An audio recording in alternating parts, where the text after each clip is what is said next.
Aha! Huzzah! Okay. So, you guys have undertaken a most daring mission. Find the lost treasures of the Illithid lair. Here, you find yourself in the prison of Cousin Ba. Um, Due to expert flying skills by Ed Jord, you managed to make your way through the asteroid field, dodge some fellow treasure hunters, and make your way all the way within. You've encountered many traps, including a strange, warlike plant race of creatures that you slew, a number of mind flare traps, one of them actually scalping Zalace and making him ready for dinner, or mind flare dinner.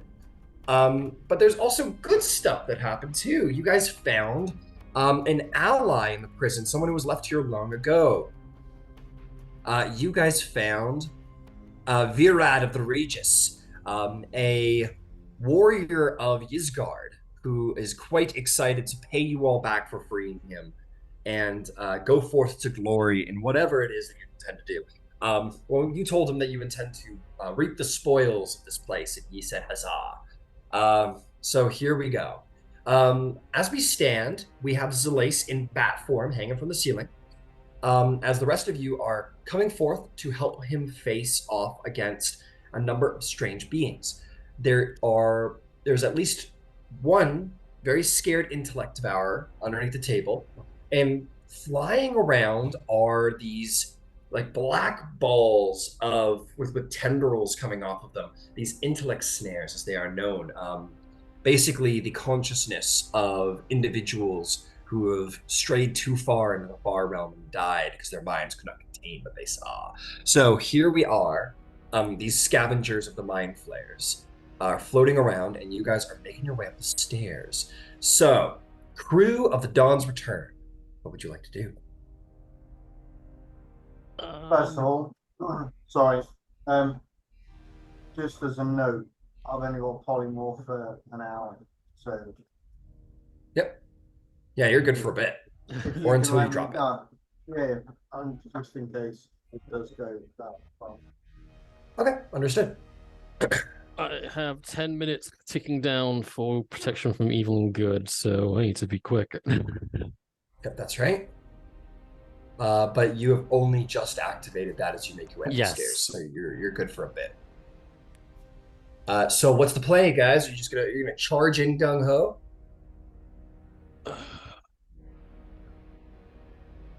It would really suck if you were if the traps were there again, but surely not, because I mean there's at least one intellect devourer walking around, so surely it would trigger them if there were. Hmm. That reminds me, I gotta open up all my traps. They don't weigh much. A pressure plate might require a certain amount of weight. Brains are light.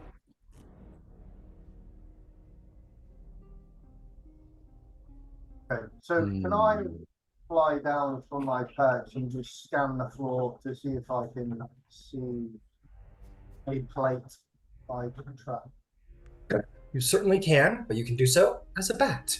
So make me a investigation check as a bat with your bat intelligence, as I do believe you maintain their stats per the polymorph spell.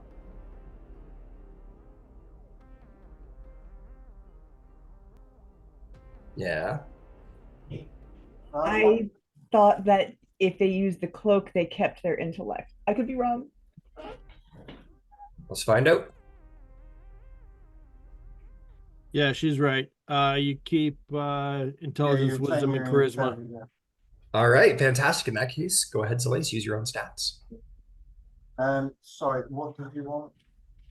Uh, you retain your intelligence, wisdom, and charisma scores. Uh, so go ahead and roll me just an investigation check as Zalace, not as a bat.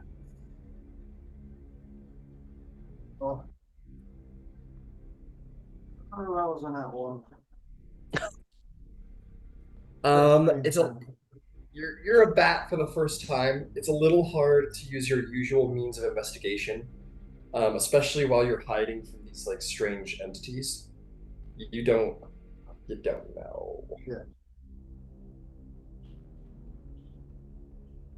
I just go and fly in front of Captain and just sort of shrug my wings and then fly off again. A bat flies at you, Captain. And shrugs.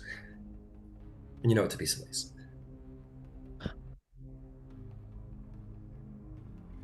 I think we're still psychically connected, aren't we? No, yeah, it would still be, wouldn't it? Yeah. Yeah. Any side of traps, Celeste? Oh, that's all. Can't see it.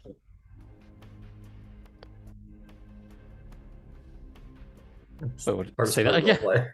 I couldn't hear that. That was very quiet. Sorry, no, I can't see anything. Couldn't see any traps. Let's put it that way.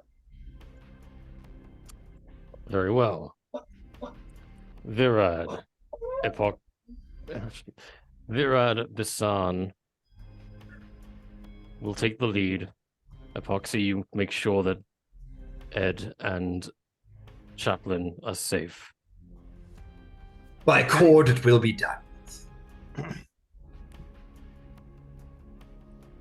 And I raise my hand and start counting down.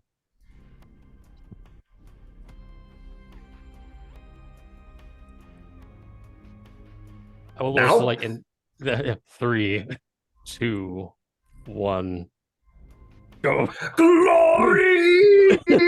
Roll initiative. Okay, here we go. For Scotland! And he charges. Scotland! For Scotland!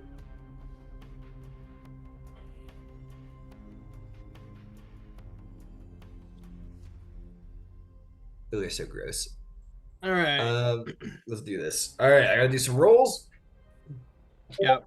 Apoxy got a 17.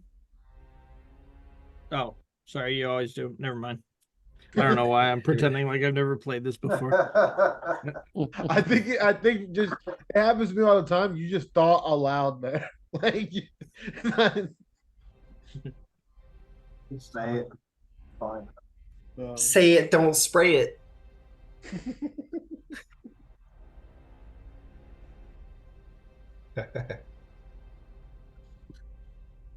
All right, I think I at least am good to go.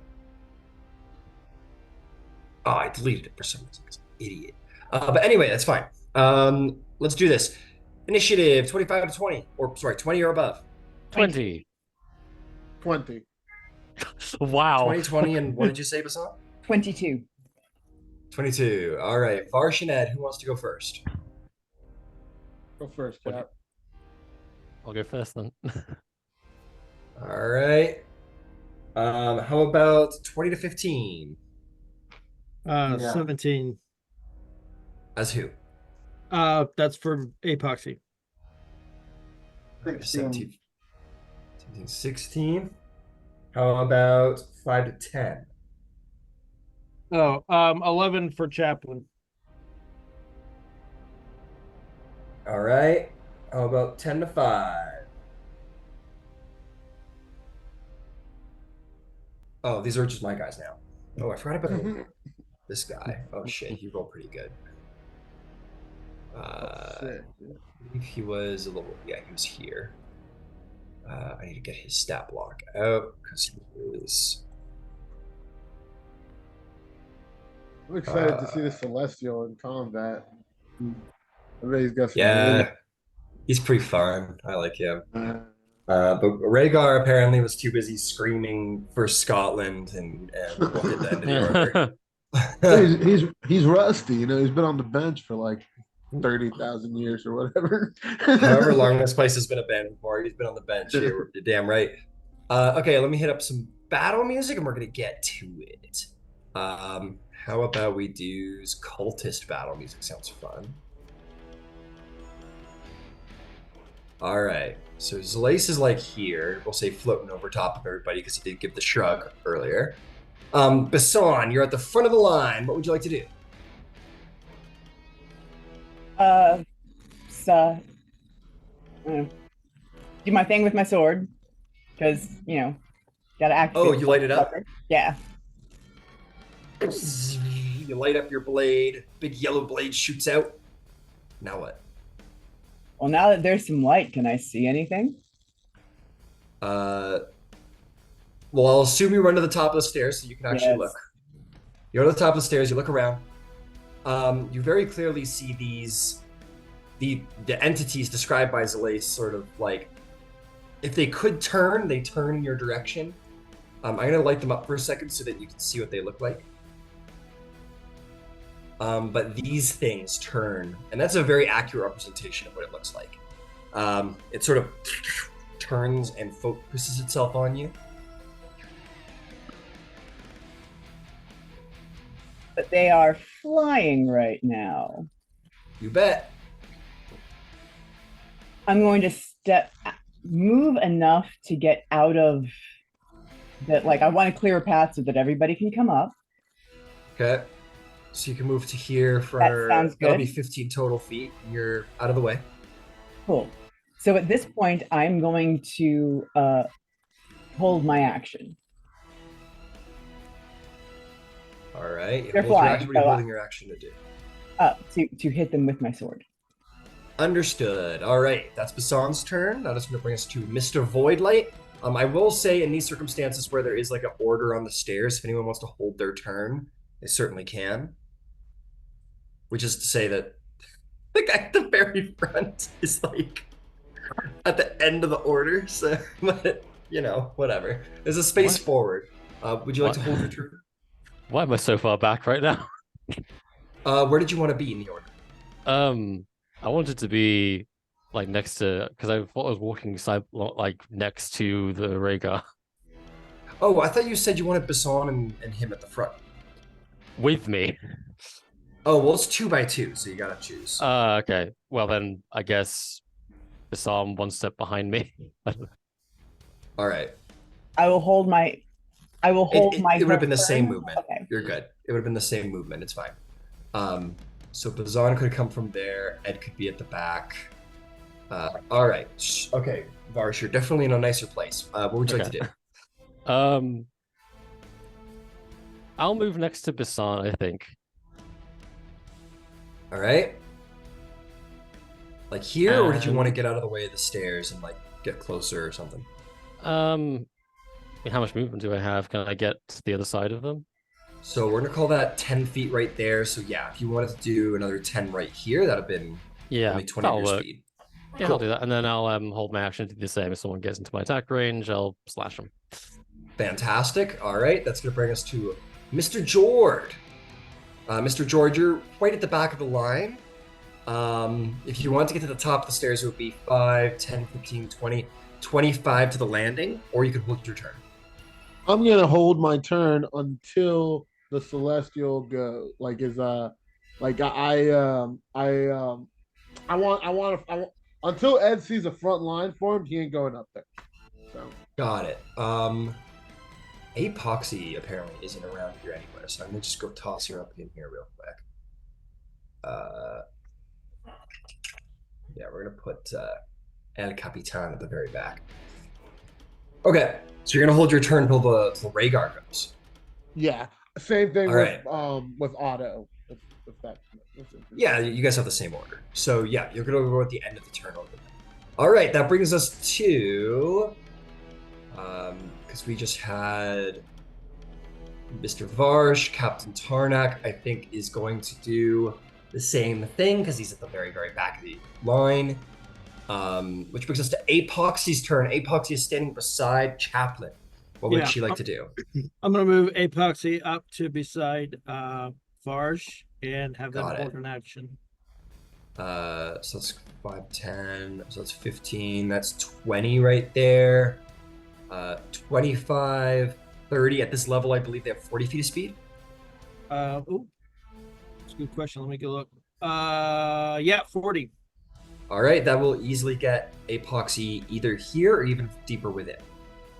I think I'm gonna have them stand back, like beside Varsh. I think against that wall. Like, As like long as here? there's. Oh, I'm sorry. Is that Bison in the? I guess further toward the back. Bason's the Closer to shiny the one. top of the- Okay, yeah. I guess yeah. Beside Bison, then. As long as there's still room for people to come up through that stairway. Got it. So we'll put Apoxy right here. What else are we doing? They're just gonna hold an action for now. All right, hold an attack action. Fantastic. That was Apoxy. That brings us to Zalace the Bat. What would you like to do, Zalace? Okay, so I'm gonna fly down and land on Bison's shoulder. All right. I'm gonna use echolocation to point out where the enemy are. All right. Your echolocation, it's working just fine. You're kind of like chirping at them, and then you can use the telepathic bond to sort of relay the directions of your enemies. Yeah. And at this point, you guys become aware of the Intellect Devourer's location as well. Cool. Anything else, Solace? No. Nope. All right. That'll bring us to Chaplain. Chaplain, your path up is fairly obscured on the stairs. What would you like to do? Yeah, I would like to get Chaplain up to the top of the stairs, either the very top or like one step down, just so he has visibility of the entire area, wherever that has to be. Got it. So you could, why don't we put you on the landing? So you get to like here, we'll call that 15 feet. Still room for people to pass. Okay. And then since I didn't use it last time, I actually used mirror image. This time I'm going to use my channel divinity and invoke duplicity. Hey. All right, where's that going? And that'll go right in front of Farsh and Apoxy. Fantastic. Yep. Like here? Yep. Oops. Okay. Let me Anything see if else? I have a let me see if I have a bonus action I want to take. I don't think so, but let me make sure. Nope, that's good. Oh yeah, actually, nah, that's all right. I'm good. Understood. Okay, that is going to bring us to the intellect snares. Mwahaha. All right, let's see what they're going to do to you. They want your brains. They want your brains. So this one's going to fly in at this perfect illusory copy of Chaplain. And it's going to make a tentacle attack at the duplicity. And all of these wisps of tentacles sort of shoot through Chaplain's duplicity and do nothing. And it will, being actually, oh, you're lucky it's a perfect copy of you, because these things are actually pretty smart. And then it's going to, with a somewhat surprising, it's just going to move over here, and it's going to send its tentacles down to you, Captain. Oh, are they in my attack range? They certainly are. Sweet. Is it just the one? Oh, shit. Hold up for a second, I apologize. They have a 15-foot range. They would not come this close. Holy. So no. Yeah, so no, they do not enter your melee range. I'm sorry to say. That is unfortunate. That is very unfortunate. You do have disadvantage on this attack, though. Understood. May I ask why? Protection from evil and good, that's an aberration, isn't it? That is absolutely correct. You avoid a natural 20. You're lucky, you very tactically intelligent individual. Instead, that is going to be an 18 to hit. That does hit, though. Tentacles shoot over to you and wrap and grapple around you, and you are going to take but a measly 8 points of force damage. Damn, force. That's nasty. That's not resistible. And then it is going to fly up into the air with what it can, raising you up with it. You're going to sort of swing underneath it, as one does, but still keeping well out of range. And then you're going to feel your mind begin to break inside of your skulls. It attempts to siphon the very thoughts from your mind. I need you to make me an intelligence saving throw.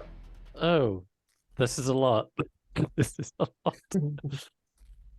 Okay. This is gonna go less well. Yeah, that's a fail. That's a fail.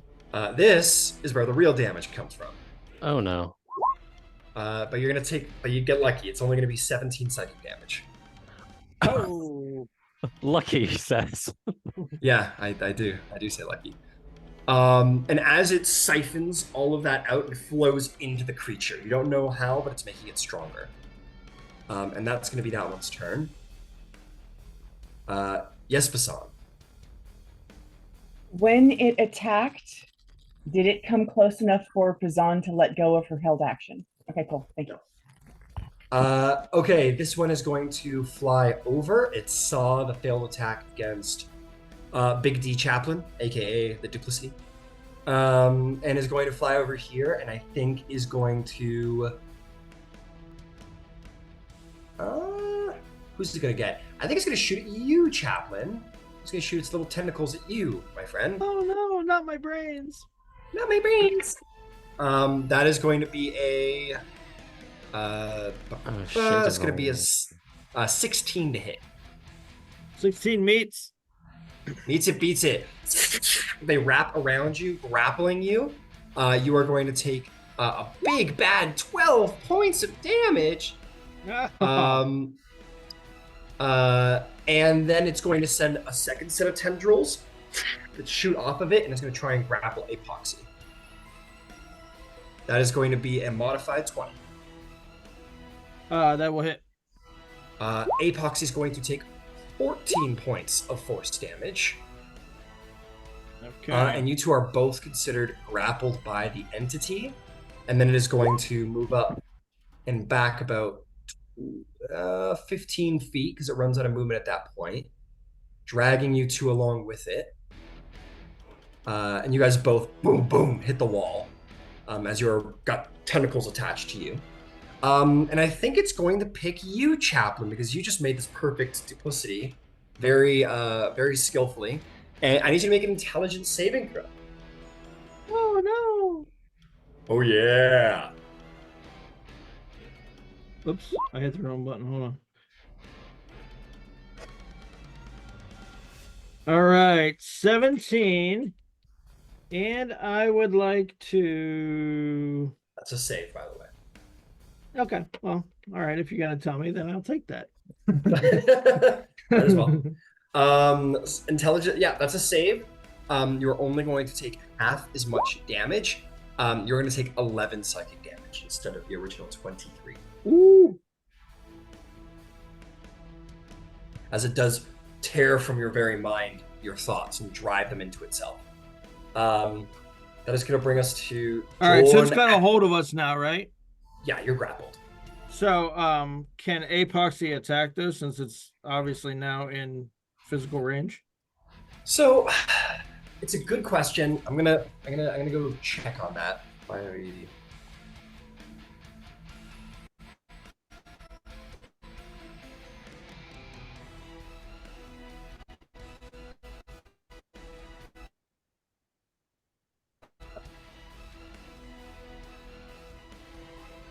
So, here's the thing. Rules is written says that no, if the physical body of the individual is like further than your attack range, you can. However, that's pretty fucking stupid because there's literally something physically tethered to you. So, right, it's not with like that said, I think I'm it's gonna swung take it in one back. way. Yeah, exactly. It's holding on to you. It's physically there. So for that purpose, I am going to say yes. I'm going to say both you, Varsh, and Apoxy can take their held actions. Oh yeah. But I'm not going to. But I'll only extend this little house rule I'm doing here to the actual grappled, not to anyone standing nearby. Sure. Yeah, I think that makes sense. Mhm. All right. All right. So Because we'll say it's Thank a you very for speaking to thin. that. Thank you. Yeah, I figure that makes sense. in that case, I guess go ahead, Varsh, since you would have been first. Okay. Let's do this. because you are grappled. So yeah, go for it. That is 27 to hit. I think that might do the job. Yeah. Let us pray. Good damage. I realized I forgot to do Aetherith. That's on me. That's 16 slashing. That's 16 slashing damage. We'll say Etherith was like, huh? I couldn't hear you from behind the crowd or whatever. So 14 slashing damage is pretty good. You you slash at the tendril, you will do 14 points of damage. And you took how much damage, sir? From the because you're going to say, in sequence of events, you would have slashed at it, and then as the tendril was like ripped apart and it siphoned your thoughts, the arm would have reattached itself and used the psychic damage to have healed itself once more. Yeah. Okay. So well done. That will bring us to yeah, Apoxy's got a bunch of attacks. Yeah. All right. Go All right. for it. So for first is the oh, I can't rage, but I will do the bite attack. Well, you can't because you haven't raged. You got to use like whatever. Oh, those have to be rage. All right, I'm sorry. In that case, they do have a great axe. Sure, go for it. I'm able to use that. All right. Oh yeah. So that's going to be 24 to hit. 24 will hit. Roll me some damage.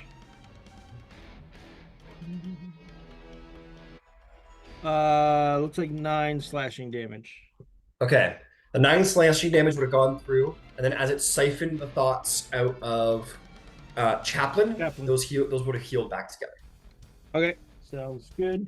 There is also something that also happens before we do Jorn Axebeard's turn. So as they siphon the thoughts out of Chaplain and Barsh, you're going to see, similar as downstairs, these little sections of the wall are going to like open up like the back of beetle wings, and these little fleshy masses are going to come forward, and they're going to fire these waves of energy at the actual intellect snares.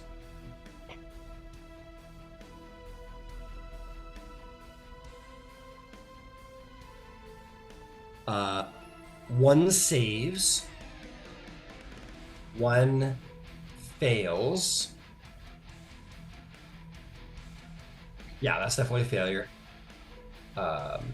It's going to take so these things hit them, and they both take it and just kind of seem to continue moving as if nothing bad had happened. So these things in the wall are like firing, and there's a number of them. There's like 6 of them in the wall that are focus firing on the intellect snares. The moment that they hit those siphon thoughts abilities, they started firing like a wave of them at the intellect snares, and they just kind of continue uncaringly. And that will bring us to Jorn Axebeard. So Mr. Axebeard, he's gonna run upstairs, run to the landing, and he is going to produce his heavy crossbow, and he'll fire it at this big guy up here. That's gonna be a natural 20. And he's going to deal a hot 18 piercing damage to this guy. It takes it. The bolt falls to the ground, but the snare looks a little hurt. Intellect Devourers. What are they going to do? They're going to run away. They're so scary. I think this one just remains hidden. He's pretty happy with where he's hid. These guys, however, in here are gonna crawl out, very scared. Ooh, they got a lot of speed. They are fast. So this one's going to crawl out and around, and it's very much like the feeling, the vibe is very much like rats. Like all this battle goes off, and these like little brains start crawling around, finding new hidey holes. So it's like rats, but definitely grosser. This one scurries over here. This one scurries over here. This one's going to run upstairs. Disappear upstairs. That is a piece of bread. And I have run out of intellect devours. Okay, that is going to bring us to Vigor of the Rhaegar. Or sorry, Virad of the Rhaegar. He is going to run up 10 feet. He's going to look up at these things. And he's going to go, oh, how interesting. And he is going to... he's not going to do that against them. That would be...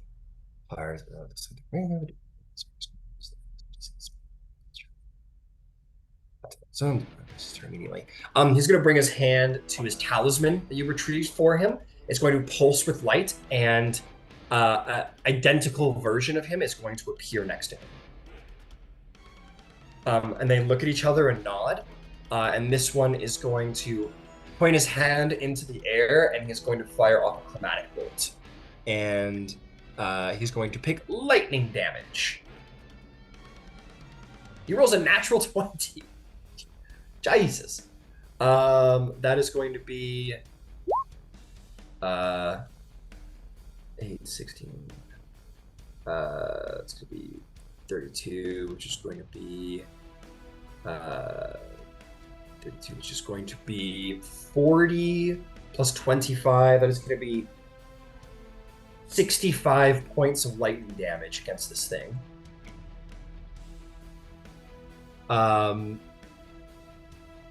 Youch! Let's see if it's even alive. It's still alive, but tremendously hurt. This secondary Rhaegar points his hand up and he says, "In the name of Kord, Thor, and all the gods of lightning, I command you to death!" And he will fire out the chromatic orb, and it blasts him like a super damaging. This thing's barely alive at this point. And then they are going to run in different directions. So this guy's got 10 feet left, so he's going to run over here. And then this one is going to take a position down the hall.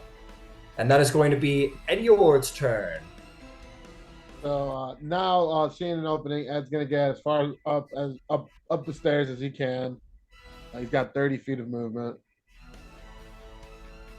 All right, you get to here with 25. And seeing this, he's gonna be like, "Oh shit!" And he is going to aim at the one that the homie just hit first. Yep, this guy. Yeah, and he's going to be casting Scorching Ray. Got it. Go for it. Your thing is sort of like you click a button, and some of those like pieces of technology from your back sort of move up your arm and attach to the gun, and it sort of like pulls back, fills up with fire, and becomes more like a rifle, and then it fires off 3 shots. And that's a 16 plus 7 to hit. 23. That'll hit. And Ooh, nice. That's it. All right, and that's going to be 4 plus 4 plus 2. So 10 points of damage. 10 points of fire damage.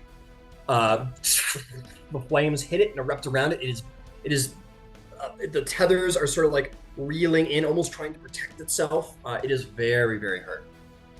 Can and for Scorching Ray to hit all 3, was that all 3, or do I got to roll more damage? Or you gotta roll each time. Yeah. Okay, cool. So I'll roll for the second one. And that is a 9 plus 7 to hit. 16. 16 will hit. Roll me some damage. That is 3 plus 3 plus 6. So 12 points of damage. All right, 2 bolts. You fire them, and the second shot goes past the tendrils and hits it directly in the center, and it explodes and vanishes. It's all of its tendrils and whatnot disappear, and Apoxy and Chaplain are released from the wall. They're being dragged up. And then the third Scorching Ray is going to go towards the one that's grappling the captain. All right. And that is 18 plus 7, 25. That'll hit. And that is 5 plus 5 plus 4, 14 points of damage. 14, it will take it. Youch, good shot. And bonus action, Otto still has a flamethrower. He's going to position himself just right, like covering my 3 o'clock there. Just the free space where one of Verard was standing previously. And he's going to be aiming, holding his action. The the other side, yeah, holding his action to fire a flamethrower if anything gets within range. Got it. Sorry, where are you placing him? The other side, where closer to the railing. Yeah, right there. Kind of like just Got it. protecting our blind side. Understood. Awesome. All right. That's my turn. Well done, Edjord. That'll bring us to Captain Tarnak, who runs up using all of his speed. He just gets to the tippy top of the stairs, and he is going to draw his hand crossbow, and he is going to fire it because everything is very far away. 18 will hit for 16 points of piercing damage. Or sorry, just 6. And he's going to look around at all of you, and he's going to be ready to help out. All right, Bassan, we're back to you. Nothing came within range, but what are you going to do? But first, I need you to make me a wisdom saving throw as you are standing very close to this creature. You hear a cacophony of minds in your head, overlay of many, many thoughts. Okay.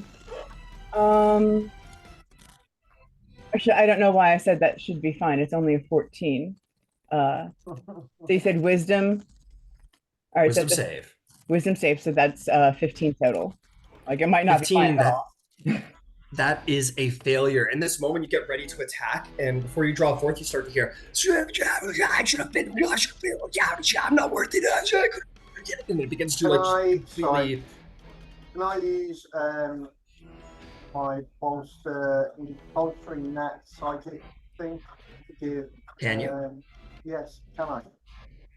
Can you do that for saving throws, and can you do that for other people? I'm just trying to find it. Yep. And can you do it on a reaction? I think I can do it anytime.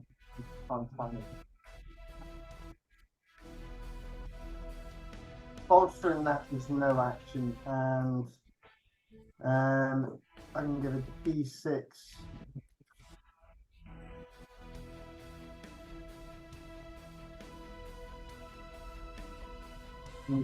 Fail an ability check. It's an ability check. Sorry. Okay, so unfortunately Should have not. read that. Yep. Sorry. So on, I have a little bit of bad news. These thoughts are overlay into your mind, and they're impossible to react or move through. You are considered incapacitated. I think there might be something that I can do.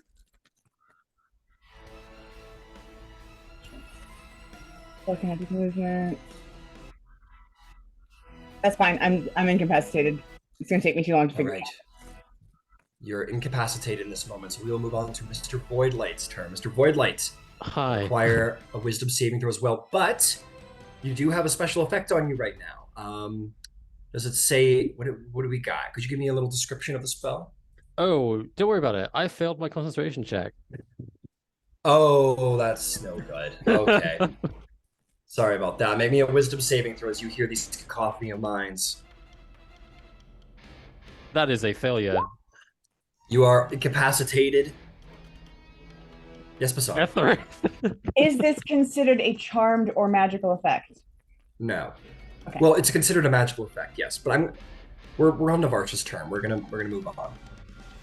Etherith is nowhere near this thing, so Etherith is fine. What would you like Etherith to do?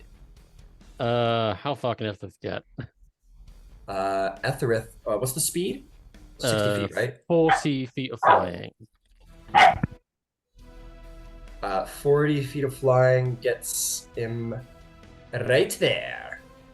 Breathe on it. I want to ice breath it. You're like, breathe on it. And it will go ahead and roll some damage. I'll roll, it's a con save? Yes, it is. That is going to be Etherith. Jeez, Etherith. That's going to be a 22 to save. Yeah, that saves. That's 9 halved. So 4 damage to the creature. It's 2 1s on the dice. That's rough. That's bullshit. I'm sorry. I'm so sorry. So that will bring us to Apoxy's turn. Apoxy needs to make a wisdom saving throw. Brian, do I return back to my original initiate after holding my turn, or? No, you do not. No. Oh, okay, cool. Yeah, to hold your initiative is a permanent hold. Okay. Apoxy is free. Is that thing reachable from the ground as far as melee goes? Roll a wisdom saving throw first. Okay. Let's see. Oh, Apoxy's wisdom is not fantastic. Nope, that's a barbarian for you. That'll be a 9. That'll be a 9. Apoxy sort of begins to sort of daze out. Zalace, I require a wisdom saving throw for you as well. It's 15. Total 15? Yeah. You are incapacitated, I'm afraid. Chaplain, I need a wisdom saving throw. Come on, cleric. Yeah, here it comes, buddy. Oh no! Natural 1 for a 5. Oh, that's you're going to be incapacitated as well. That is going to bring us to the snare's turn. The snare got a little hurt, so I think he's going to try and get some health out of Mr. Voidlight there. Captain, I need an intelligence saving throw. All right, give me a second as I'm having bad rolls today. That's a nat 1. Oh my god, guys. This is not good. You're going to take 31 points of psychic damage. I'm unconscious. Oh, You're unconscious. You drop. I'm on death saves. You're on death saves. It is fully healed in this moment.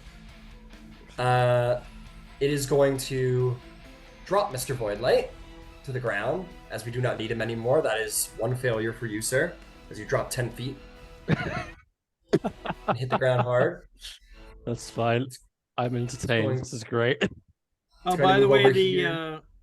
just to make matters worse, the duplicity is probably gone now if Chaplain's incapacitated. Ah, there we go. This one's going to float down here, and it's going to attack the Rageous. 24 will hit my good friend, despite all of the glory he's got. He is going to take 7 points of damage and be grappled. The creature is going to try and attack Etherith, because he's a dragon. That's scary. 27 to hit for 7 force damage. Okay, I need to note down his health again. And he is... Okay. Yeah, he is grappled. And it's going to... It's going to fly 20 feet this way, dragging both along as it goes.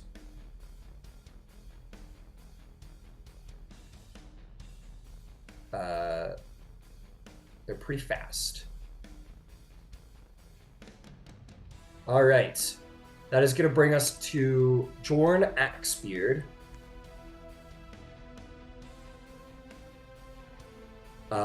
Who is going to run over here, take another crossbow shot.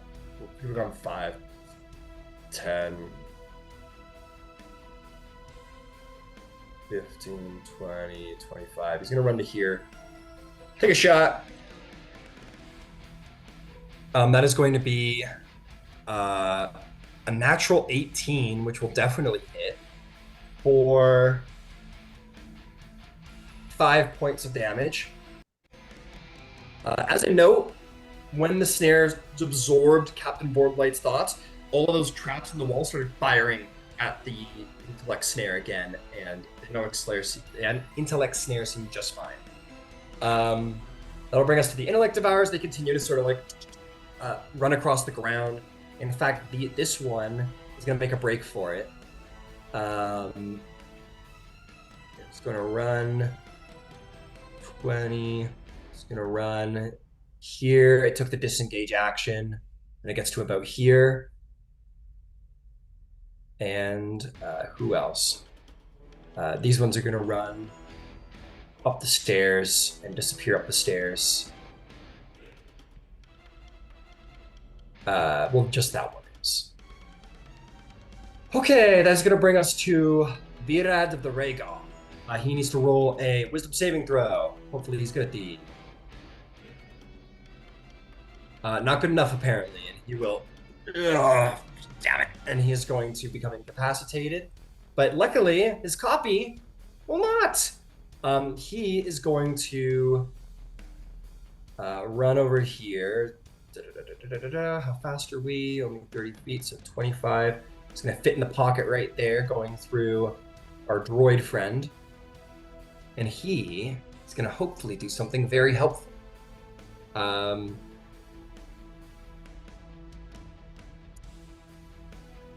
I think he's gonna do the chromatic bolt again, because that worked pretty well last time. Let's see if we got a good shot. Yeah, we got a good enough shot. All right.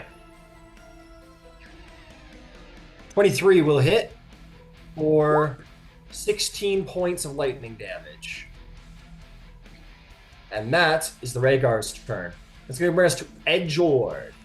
Mr. Jord, your friends are hurting. And you heard it for a minute there. There was the sound coming onto your mind. This, how did I get to it? I don't know what. As it moved away from you, the sound of those thoughts disappeared before they could become overwhelming. What do you do with your turn? How can I like bring Chaplin back up? If you, make me a medicine check. I'll give you that to you for free. Yeah. That's a 2 + 1. You don't know what's wrong with Chaplin. You can try something, but you don't know what's wrong with him. Shit. And Ed's gonna be like, get up. You good, Chaplin? You good? Chaplin's like against the wall. Or he's actually probably holding his head. All these guys who are incapacitated, they're probably holding their heads as if there's some horrible screeching sound going on. But so they're not like on the floor. They're not like on the floor. Then never mind. Ed's gonna follow. Get within range. See what same thing Jordan did, and try and just take a shot at this thing. Got it. You run up to it. You want to like run right over to there. Yeah, like I've got a range of 120 on it. And I've got dark vision in case. And I know it's darker here now. So you want to stay back, or do you want to go forward? Yeah, I want to go forward. Like I want to get within range of it. Got it. You run up right behind Axjord, right behind Axbeard, and you've certainly got a shot on it, my friend. All right, I'm gonna take a fireball at it. All right. 8 + 7 for 15. 15 will hit. 1 roll damage. All right, and that's firebolt. So it's just 1, but let's see if we get some big damage. Big damage. That is 8 + 2 + 6, so 16 points of damage. 16 points of damage. Holy shit, that's a good damage. That's 1 shot. Going for a second. Oh no, it was just firebolt. That's just 1. Oh, it was just fireball. Okay, gotcha. Yeah. All right, you went back and you just give it a single shot. And Otto's gonna like follow me. He only gets 15 feet of movement though, so where right, like 5. He's only gonna get to here then, because you have to move through all of your allies. Fuck, that's my turn, guys. I really wish I didn't beef that medicine check, but I don't know. That's the game. All right. Captain Tarnak is gonna run in, and he is going to similarly join the crowd. And he is going to shoot off a hand crossbow. That's a natural 20. We like natural 20s for allies. Yay! And he is going to deal... NPCs to... What was that? Said the NPCs are the MVPs today. We're getting showed up so badly. What did I hire you all for? As he shoots and does 12 damage to the creature. That's going to be Cap Tarnak, bringing us to Basan. Basan, I need another wisdom save to try and end the effect on yourself.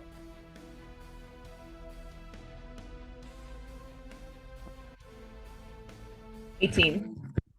18. You manage to sort of shake your head and push out this cacophony of minds, and you may take your turn.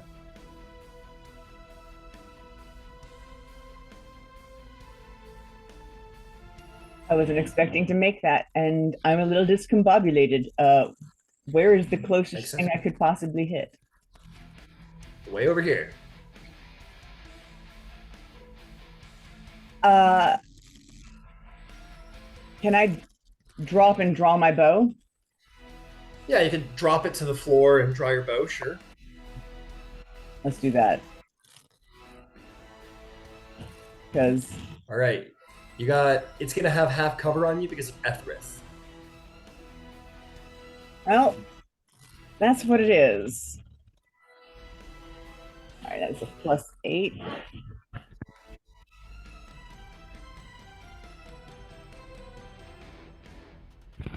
$15 on the dice +8 is 23.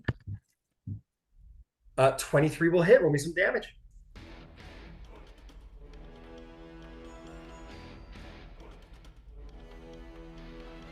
That's 10. All right, 10 damage. And can I take a second shot? You certainly can. Oh shit! All right, so that's a 19 +8, so 27, 26. That'll certainly hit. Yeah, go ahead and roll damage. 7. 7 more damage. All right, it's hurting. It's looking pretty hurt. Anything else? Nope. All right. Captain Voidlight, I need you to roll me a private death saving throw as you're Can bleeding on the do. ground. Just don't Okay. roll another nat 1, please. Don't do No, that. we're good, Ash. I'll inform you now of the result. All right. Understood? I need to roll Etherith's recharge. He did not Yep, get let's it. do Ethrith's turn. Absolutely. Etherith does not recharge his breath. That's sad. In which case, he will. He's grappled Go- right now, so he can't Yeah. get. But he can attack the tendril. Yeah, he'll attack it. He'll go for the bite. Hell yeah.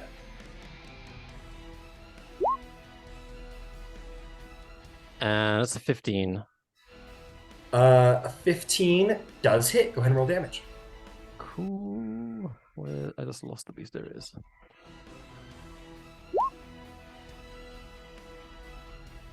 That is. Oh my God.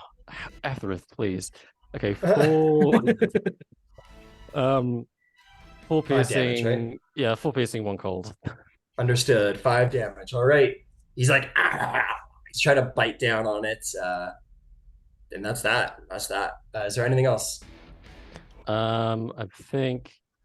I mean, besides, I guess bonus. I should have done that earlier, but bonus action to phase. So I had the resistance. That's kind of it. All right. Phase it is. I need a wisdom saving throw from Apoxy to see if she can free herself of this cacophony. No, that's a 7. A 7. She is continuing to sort of be a little tricked out. Zalace, I require the same thing, sir. 13. 13, you're still a little discombobulated, unable to react or act. Chaplain, I need one from Sorry. you. Polymorph is concentration, so that would have been myself there. Yep, that is true. You would have turned into Zalace on Basan's shoulder and fallen to the floor. I think it's safe to say that you're incapacitated. You're not completely incapable of movement. Except that I don't know the floor. Okay, Chaplain, I need a wisdom saving throw, sir. 20. 20, you push out the mines. Your circuits form a protective barrier around your internal thought processors. You are safe. What do you do? Okay, I will first cast a healing, mass healing word. Okay, who's getting it? I believe the people that are injured right now are certainly Varsh, myself, Bisan, and Apoxy. Let's see how many I can get. Oh yeah, up to 6. All right. So basically everyone in the everyone in the party. Got it. So anyone injured in the party, basically. Yeah. I don't think Lace isn't injured, right? So Yeah, Lace and man. Mason, I don't think have actually been injured. I took damage earlier in the You room. took Okay. damage earlier. Okay. Yeah, and Bison Got it. did as well. Ed, you're not injured, right? All right, so I think that gives us 5 with everybody in the party, and then we'll hit the everybody, all the PCs, and then we'll hit the night guy too, the celestial. Oh, yep, sure. All right. So that's going to be what is that right? That doesn't seem right. 8 healing for all of those people. Hey, 8 healing is really good for a mass heal ward. So 8 healing to the whole party. Yep. All right. So that should hopefully get Varsh. Is Varsh back up? Yep, Varsh sort of like begins to move around, look at himself Alright. again. And then I'll use my. Let's see. Where is Varsh? Varsh is laying on the ground over here, grabbing Physically. at his head. Okay. I will move to him physically and use my action to do a healing kit action. My healing. All right. Look at that. I started doing his job. Let's see. Like it. Let's see. 1d6 plus 4. Give me a second. All right, you get 10 more, Varsh. Good job, healer. Oh wait, plus additional hit points equal to the creature's maximum number of hit dice. So that's about what, 5 at this level? Yeah. All right, so I'm sorry. So you get 15 more. Got it. So replace the old number with 15, not Yeah. an additional 15. Yeah. It's all good. Got it. All right, well done, Chaplain. If there's nothing else, that'll bring us back to the intellect snare, who got a little beat up. And I think since the Rhaegar is sort of fucked up in the head right now, it's going to siphon thoughts from Etherith. Oh no. I need Etherith to roll an intelligence saving throw. Okay. How do I put this gently? Odds of saving very low, 16. 16. Close, but no cigar, unfortunately. Yeah, That is a yeah, failure. that was never going to happen. Etherith is going to take a very lucky 15 points of psychic damage. Got it. Once more, all of those like things in the wall fire off a shot of like barely perceivable waves of energy to torrent the intellect snare, and it doesn't seem too consumed, but it does heal as it consumes the thoughts of Etherith. It is then going to shoot out some more snares, because there's no limit to how many people this guy can grab.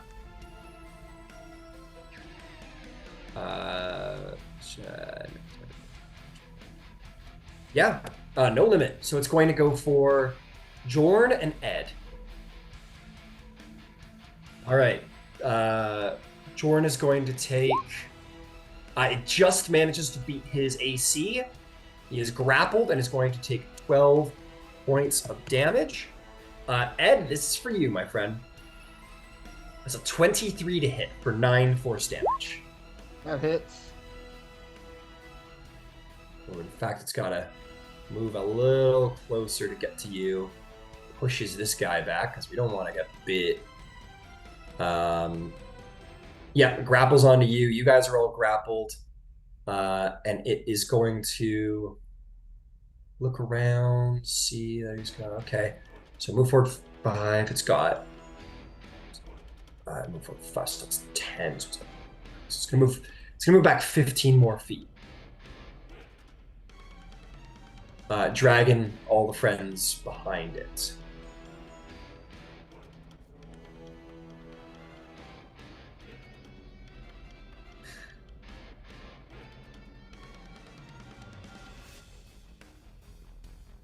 Okay. That is going to bring us to Jorn Axebeard, who's going to make a wisdom saving throw. Holy fuck. He's on fire. He rolls a natural 19 and is not affected by the cacophony of minds. He is going to shoot his heavy crossbow. Rolls fucking 18, which will hit. This guy's not meant for the crossbow. He literally has no bonus. That's going to be 9 additional damage. It's like, I just picked this thing up last week, and he fires another shot. Jorn does just fine. The Intellect Devourers are going to continue to run away. These guys are all upstairs now.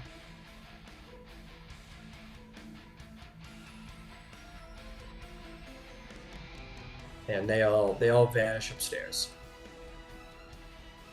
That is going to bring us to Vira de Drago. Let's see if he can escape from his cacophony of minds. He does not, but luckily he summoned a duplicate, who is going to where is he going? He's gonna make his way over to the front line here, and underneath Etherith he's gonna fire another chromatic bolt. That's going to be a 14, which just hits for an additional 14 lightning damage. That's going to be that, bringing us to Ed Jord. Ed, I need a. Did you roll a Wisdom saving throw already? No, not yet. All right, Wisdom saving throw time, my friend. That is a 14 plus 1 for 15. 15. You are incapacitated. The cacophony of minds hits you hard, and you aren't even able to see. It is like 3 times worse than the worst migraine you've ever had. It is overwhelming. You hear literally like 100 voices speaking inside of your head all at once, just random thoughts and feelings. That is going to bring us to Captain Tarnak, who is one lucky bastard. He is going to shoot his hand crossbow, and it's going to miss. And that will be, and he's going to hang back to here, which will bring us to Basan. Basan, you are free of the cacophony of minds. What would you like to do, my friend? Shoot twice. Shoot twice. Go for it.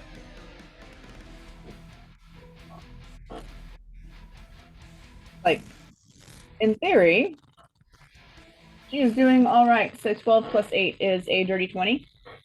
That'll hit.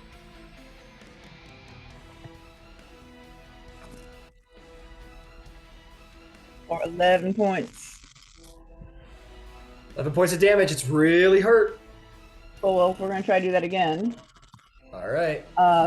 15 on the dice plus 8 is 23. That'll hit. Roll me some damage.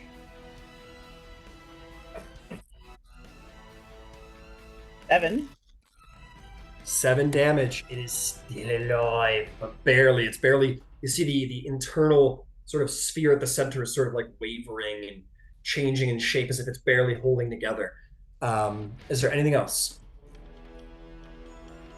Yeah, I think for the first time in a while, she smiles. All right, fantastic. Mr. Voidlight, you are alive. You are awake. Near the end of this battle, you may stand up. What would you wish to do? Okay, I want to do a few things. I want to stand up, drop my sword, and draw my longbow. Yep. Easy and enough. then shoot arrows. All right, you step out from behind the Ragus. You have a clean shot. Go for it. Okay, please. Guess Sweet Revenge. 16 to hit. 16 will hit. It has 2 hit points left. How would you like to destroy the intellect snare? For like narrative purposes, I kind of want to like have an effect on Vash a little bit. So it almost gets up in like a zombified fashion, as if his mind hasn't quite clicked that he's even awake yet. Got it. Just stands up, drops the sword, and it's just so robotic in the way that he just draws the arrow back as if he's just done this in training 1,000 times before. Fires, and it's just so clean. It's almost like you didn't even realize it got up. Got it. Pure instinctual skill, training have led up to just an instinct of how to fire the bow. You almost like send a little nerve down from your brain into your arms that basically says, fire the bow. and your body sort of grasps the bow lazily, draws an arrow, kind of swings the arms up because you're not fully control your motor skills. But luckily, you've trained enough that your body knows what to do without the thought of conscious mind. An arrow fires off, and it sinks right through the interior space, and it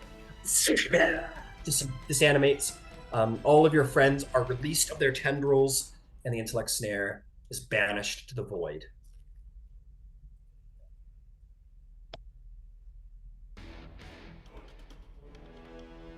There are more though, right? Aren't there like 2 more? Nope. Only 2. After about at a minute at longest, your allies will come out of their different states. I'm going to say, Ed, since you were the last PC to be hit by this, within this cacophony of minds, you hear Varsh, Basan, Soleil, Chaplain, different thoughts. Actually, only the ones that were siphoned. So that was just you, just you, if I'm right, Captain, right?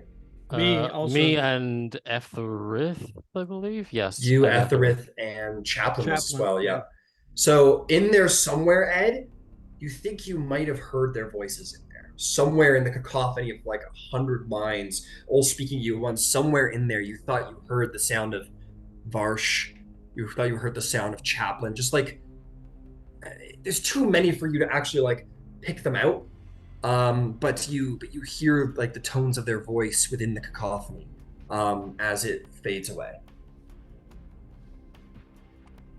Okay, Captain, can we get everybody together again and say a little prayer? I Varsh just think we should nods take an actual slowly. rest, Captain. Rhaegar says, "Yes, let us pray to the war gods and thank them for this glorious victory." So I'll gather everybody together and do a little prayer of healing. Hey, Carl Glittergold, it's me again. We had a bit of a rough go in that last trip upstairs. So if you could help us out here, we'd really appreciate it if everybody felt a little better. And a blast of healing energy instantly explodes from you as you say, like, "Hey, it would be really cool if we could get," and then before you're even done, like the last like 2 words just like shoots out of you, and everyone gets healed. all right, so 14 points for everybody. 14 points for everybody. The Rhaegars are just fine. Your allies only took a little pop, so he's Or we fine could now. Or we could just keep going.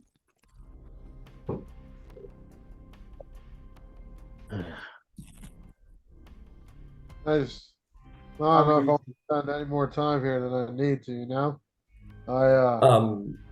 Rhaegar says, "Fear not. I may stand guard and watch and ensure that your rests are taken peacefully. I guess. All right. If you wish, of course." Is Varsh, you're still not completely up to snuff yet, right? No. Do you need a break?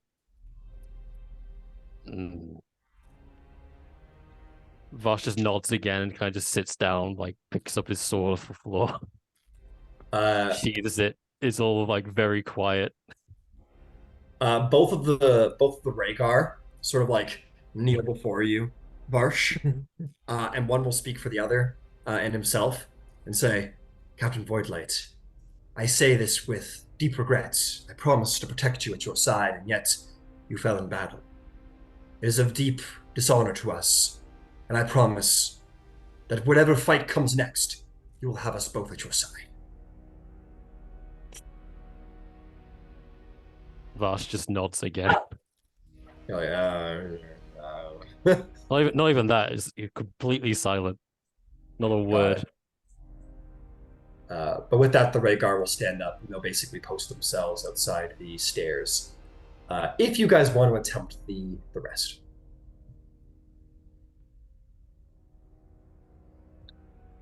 Will a short rest do anybody any good? All right. Yeah, I mean, Hopefully we should all be healed. Yeah, all fully healed. but I've got nothing spell wise or anything that needs to recharge on a short or long rest. So, like, so I'll just go along with the group. Jordan says, well, considering the captain is a bit lost for words right now, maybe it'd be Let's best we take a Give rest. the captain a rest. Yes. The duty of leadership can be a taxing. And also having your mind sucked out through 10 rules is also taxing. From what I hear. All right, you guys are going to stop for a short rest. You're going to attempt Yeah. one? Yeah. All right. Short rest it. Okay. At a certain point, the Rageous guarding the stairs upstairs is going to like return to the party. And you've lost track of which one's the original Virad, but this one is going to approach.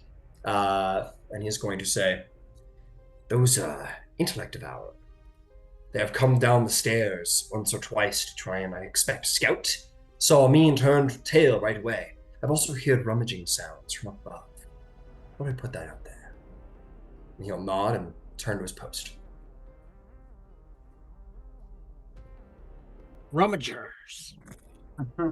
Rummaging. I like him.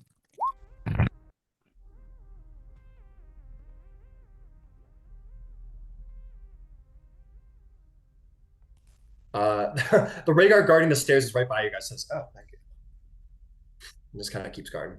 You're All the right. way you walk Captain reminds me of a friend that I lost.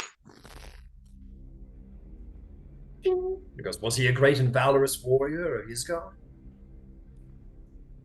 Not of Ysgard, but great and valorous. That saved many. I see. Perhaps of Isgard then one day. She's thinking of Dionysus, or not Dionysus. Was that his name? Dionysos. Commandant. Yeah. Because she's thinking of the commandant. Understood. She loved battle and. Hey, for all you know, he might be there. I just learned of it minutes ago. It's true.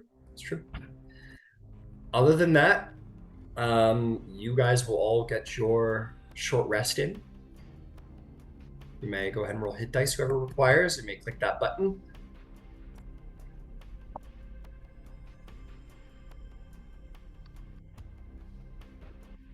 Oh, All right. actually, as you come to the end of your short rest, you get it. But at the end of the short rest, whoever's connected to the telepathic link, Zalay set up is going to hear Celine Starshade type up, and she's going to say, "We have a problem out here. One of the ships made it through the asteroid field."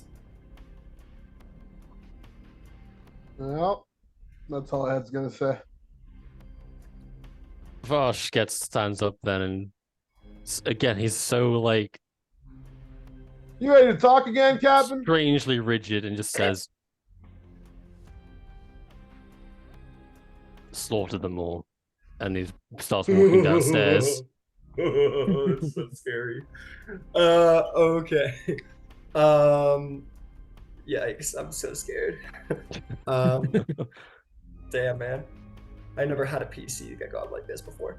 Okay, fantastic. I will say though, per the healing Varsh, we would like you could be affected however you want, absolutely. But your, the psychic strength of your mind is definitely returned. So you guys are gonna head downstairs. Let me get that marching order. 2 by 2s. Vosh is in front. Absolutely. I'll be up front, just keeping. Actually, what are we? Okay, you're up front. Who's next? Epoxy. Fair enough.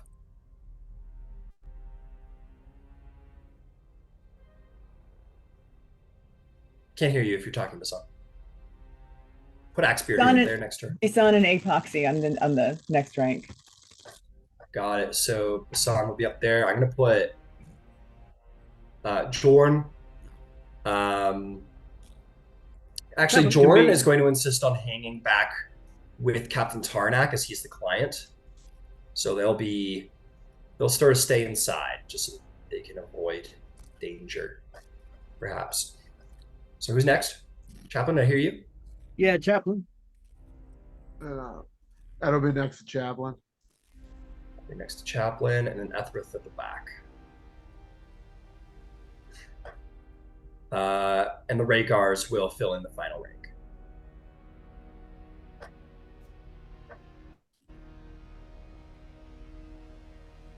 Come here.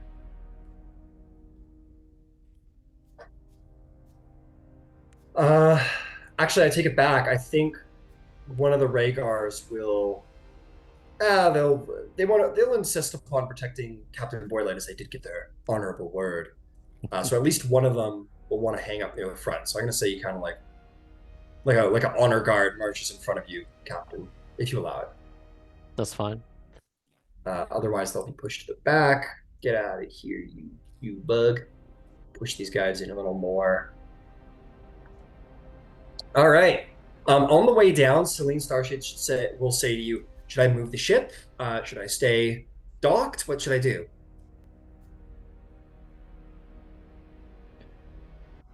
Prepare the mangonel just in case.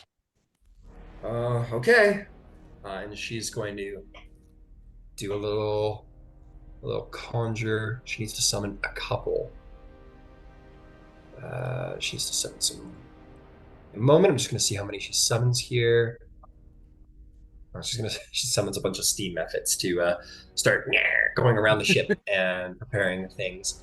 She'll have 8 of them, which works out perfectly. So she'll actually prepare all the weapons. She can run the ship by herself, which is kind of crazy. Perfect. So she summons 8 steam methods, and they all run around and man all the weapons.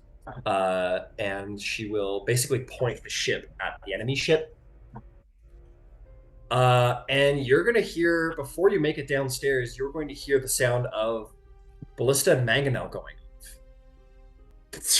And they're like, oh shit, they're attacking! And you guys run down, and let's have some initiative. It's going to be a very interesting fight. Oh god.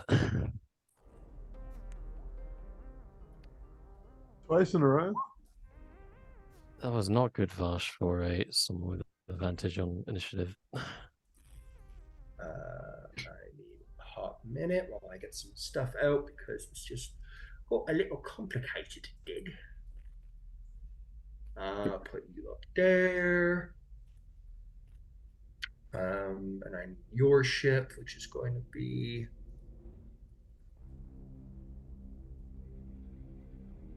That's fine. That's the Shrike, and you guys have a Damselfly. Put that up there too. Okay, you run outside and see the 2 ships sort of just basically like ooh, there's a really cool equivalent. There's a really cool I can't think of the movie, but they're basically like flying around using the actual prison as like means of cover. They're just flying around the ships, like firing off mangonels and ballista bolts. They're just kind of like, oh, this is it. You know, in Avatar, the blue guys, not the cool guys. You know when Michelle Rodriguez comes out in the final battle, and they're sort of like strafing along and like firing at each other. It's like that. They're basically strafing around the prison, like firing at each other, trying to like poke in and out of cover and fire at each other. That is what you see. So you guys run out at the base here. I'm not going to hit initiative just yet because this is obviously a very long-range ship battle that's happening all around you. What's the plan? What's the play here? Because docking that ship is going to be pretty terrifically hard unless you maybe command Celine to come in and pick up the party. Or you can let it play out. Your ship is manned after all. Or there might be other things we should do. Speaking of which, the Rhaegar will turn, or I'm going to use his actual name. Virad is going to turn to you, Captain. He's going to say, "Not good." And he turns to you and he says, "I can teleport. I can teleport myself and one other individual. And there's 2 of me. So, me and 2 others can teleport wherever you want, Captain." As an option, just throw it out there. Captain, I have an idea. If you and Virad are going to do that with one of them, how about the rest of us go back up to the top? There's a smaller group. Can I do I just see the enemy ship and I don't have any sense of who's manning it or what? Make a perception check. It's difficult because you're seeing the belly of the ship as opposed to the deck. Yeah.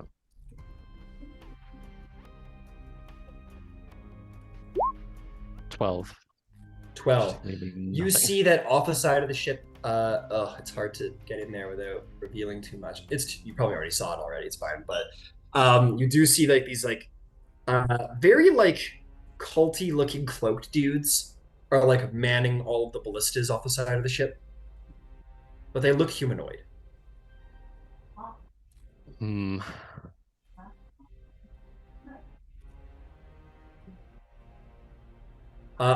She'll tell you what. You're the captain.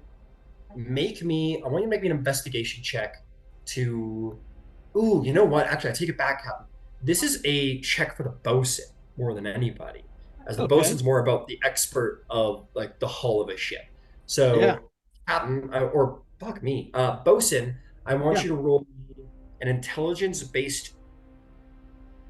Sure. Intelligence-based what? Oh. I'm trying to figure. I also need to ask you, are you proficient with Smith's tools by chance? Not Smith's tools, carpenter's tools.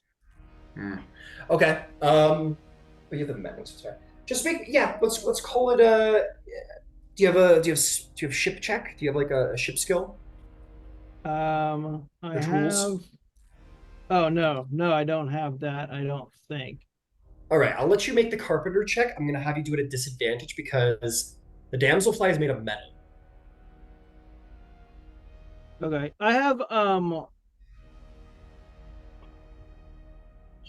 no, I guess that doesn't apply. I was trying to see if hold it together applies, but it doesn't. All right. Okay. Oh, nope.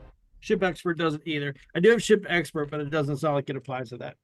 What does ship expert do? When installing new equipment or upgrades to a ship, you count as 2 members of a workforce instead of 1. Yeah, no, unfortunately not. All right, what am I making again? We're gonna call it just make me an intelligence-based carpenter's tools check, and this will tell you about the enemy ship more than yours.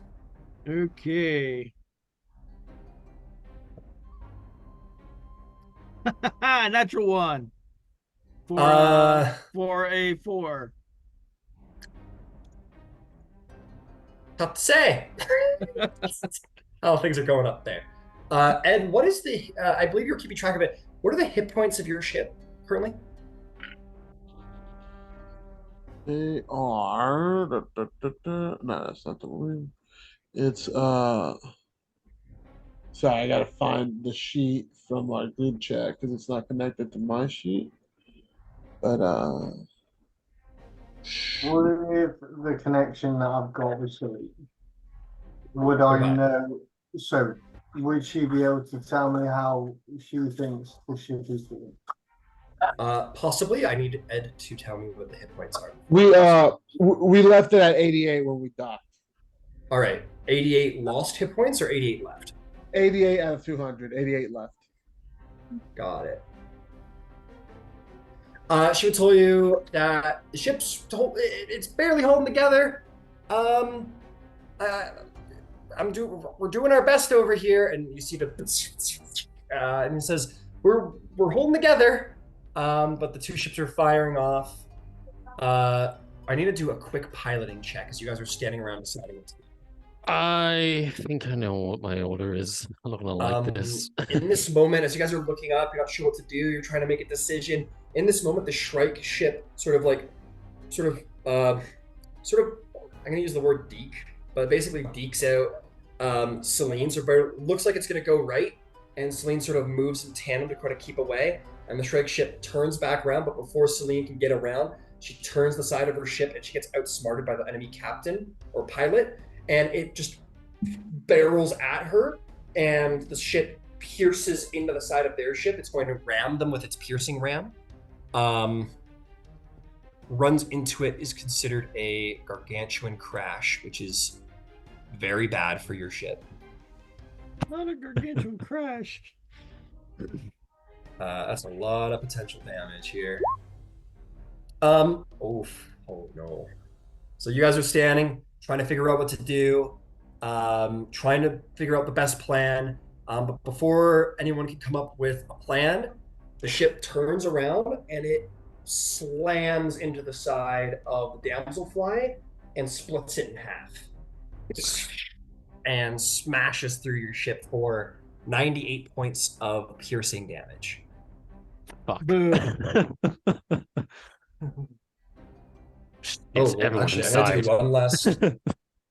Yeah, it would have hit. So slams through, and you hear Celine sort of like the telepathic bond, and the damselfly is like it can possibly be repaired, but in this moment it is unflyable. It just sunders into 2 and more pieces, and just sort of was like floating now.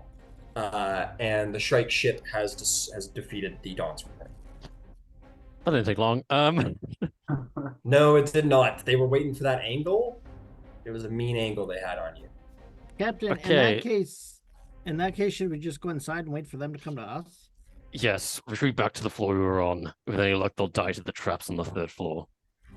Or the 2nd floor, I don't know, one of the floors. All right, you guys retreat back inside to take defensive positions. Ed's not saying a word. Not Fair a enough. word. Can we get Sorry for bad or worse. Celine? The Vigar says, I can attempt to retrieve her. If you can, try. We should condense our He vanishes into the ether and disappears. And we'll check in with him in a bit. I've also got what's his face on there? I think Yoda will be fine. Scally yeah. I think Yoda will be fine. I have a feeling he'll be okay.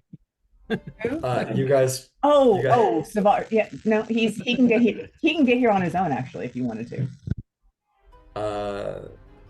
What makes you think he's here? He's like in Waterdeep going, oh yeah, like it's going great, and he's like chilling in a bar somewhere. He'll come back when he's ready. Yeah, you guys charge back up. The traps have already been dismantled on the 2nd floor. As your party makes its way up, you could always rearm those traps. Yes, I would love to rearm those traps if anyone can. Got it. So as you guys are making your way up, maybe you assign Zalace, which I'll require no check for, as he set up the traps in the first place. We'll reinitiate them. And all of you are going to find your way up here. So I'm just going to place all your minis again. So much for the marching order. I was so worried about taking a short rest, but I was like, no, it's necessary. My worst fears were realized. Yeah.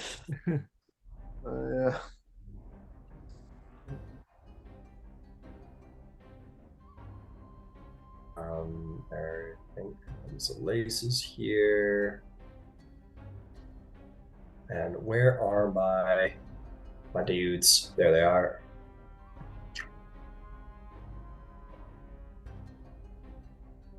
There we are. Lo and behold, the Rhaegar does indeed retrieve Celine. Virad does retrieve Celine, who I'm going to say is at half hit points. She's looking a little beat up from being in the middle of that crash. She goes, I'm sorry, Captain. I should have seen it coming.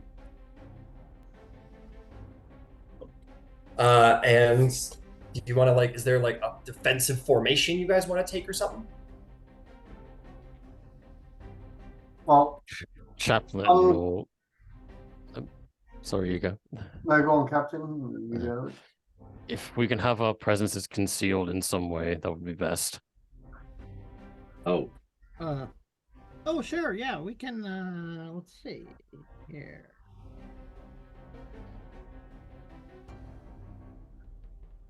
I mean, I can do that, but it's running a little low on spellcasting energy right now, Captain. I will have to choose between that and being able to cast something later.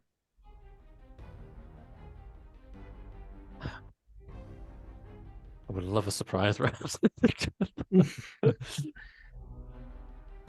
You hear the sound of the ship landing outside.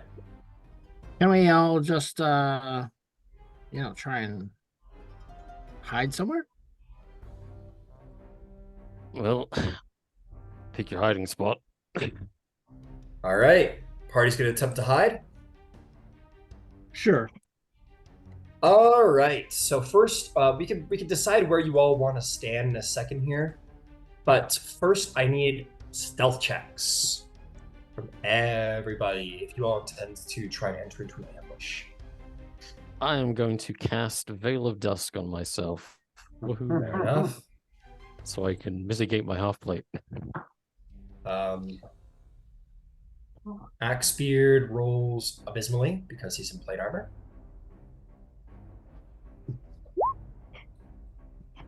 That is good. Well done, Vash. You rolled well. Celine rolls pretty good. Hey, that's pretty good.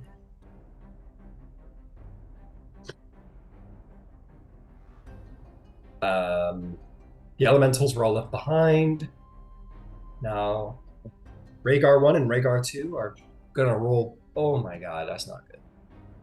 We're not really into stealth, but like we'll do our best. Not great.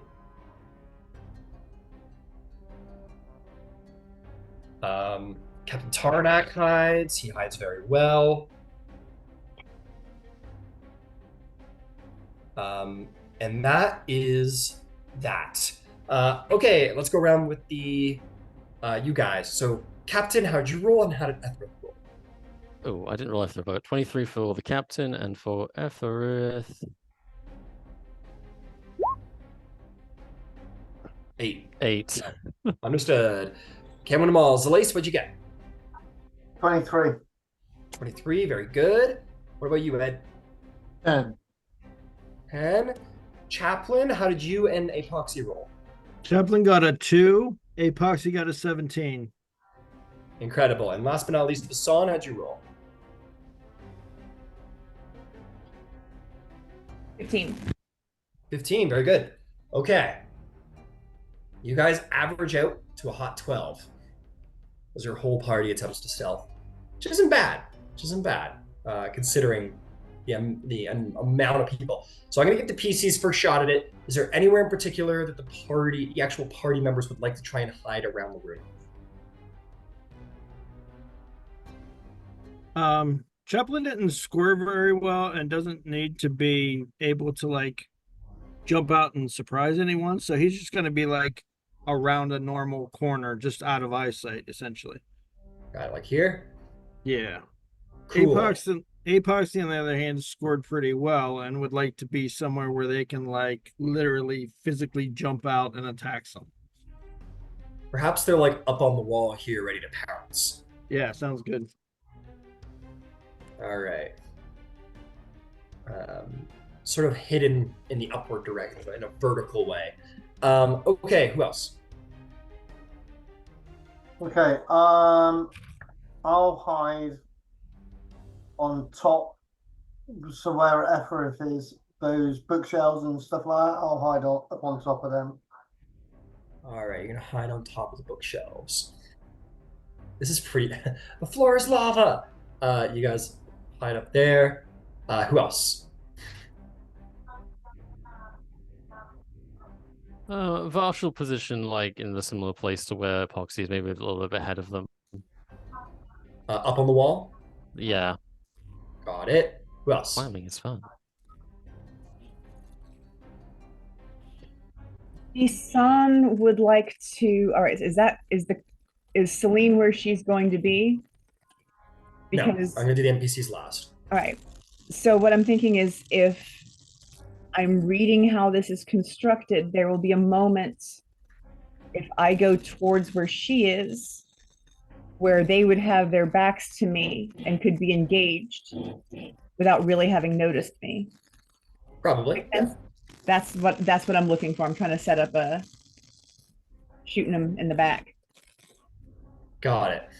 All right, that's the party. The Rhaegars are going to station themselves on the stairs and in the actual cell. I used to do Selena- Ethereth. Yeah, do Ethereth. Where's Ethereth going? I want to position Ethereth.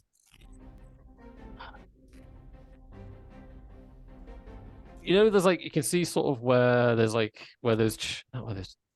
okay, so that's quite far back actually, and I want him Over here? right by the not there, like where the barrels are. I think just in front of those barrels by the wall. Right there? Yeah, like just in front of that. Like that? Skirting the wall, like as close to the wall as I can basically get him. On top of the barrels? No. Or hidden behind them? Because that's a hole in the ground. Wait, not the hole in front, like further forward, So in front closest of to the the barrels. party. Yeah, that's exactly it. Got it. I will say that Ethereth is in pretty bright light because there is that flame right there. Well, It's not very well obscured. He rolls like shit But anyway. But he rolled like shit. And he is phased anyway, so it's like Yeah, kind of ghosty. So I it's fine. have a plan just in the. Actually, thing is based on where, because I can see where like the platform is. I have like intentions basically. I'm trying to think of a better place to put him. Mr. Axebeard. You know what? We're gonna put Selena all the way back here in the back cell behind Joran. Jordan wants to be closer. He wants to be closer because he's an axe guy. That's really how he does the job. Oh, Ed, we never got anything from you. Where did you want to hide? So Ed rolled a 10 for hiding, and he's kind of like pissed off right now. So he's just gonna be somewhere near like as soon as he gets line of sight so he can blast away. You want to be maybe back here so you can like peek out of the door and shoot past the facade? Yeah. Just like a half cover sort of deal, for sure. Understood. All right, you guys all take cover. You all take your places to hide. You wait. You hear definitely the sounds of troops departing down below. You get up to middle rank. I'm gonna make some rolls to see how horribly it goes for them as they try and cross through the second floor. As you hear,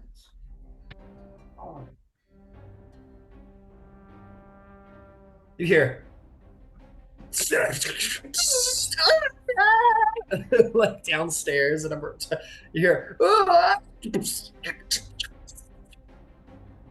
they're like screaming and roaring and yelling downstairs. You get the sense that your plan worked really well. I need to do a little roll to see just how well, however.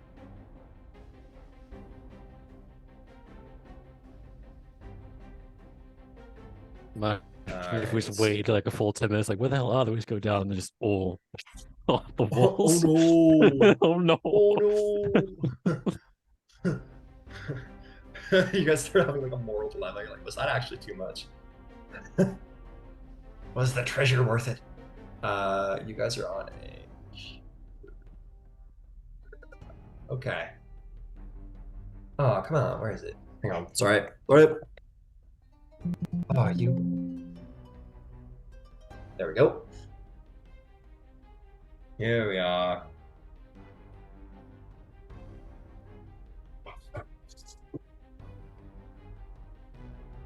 Fitting.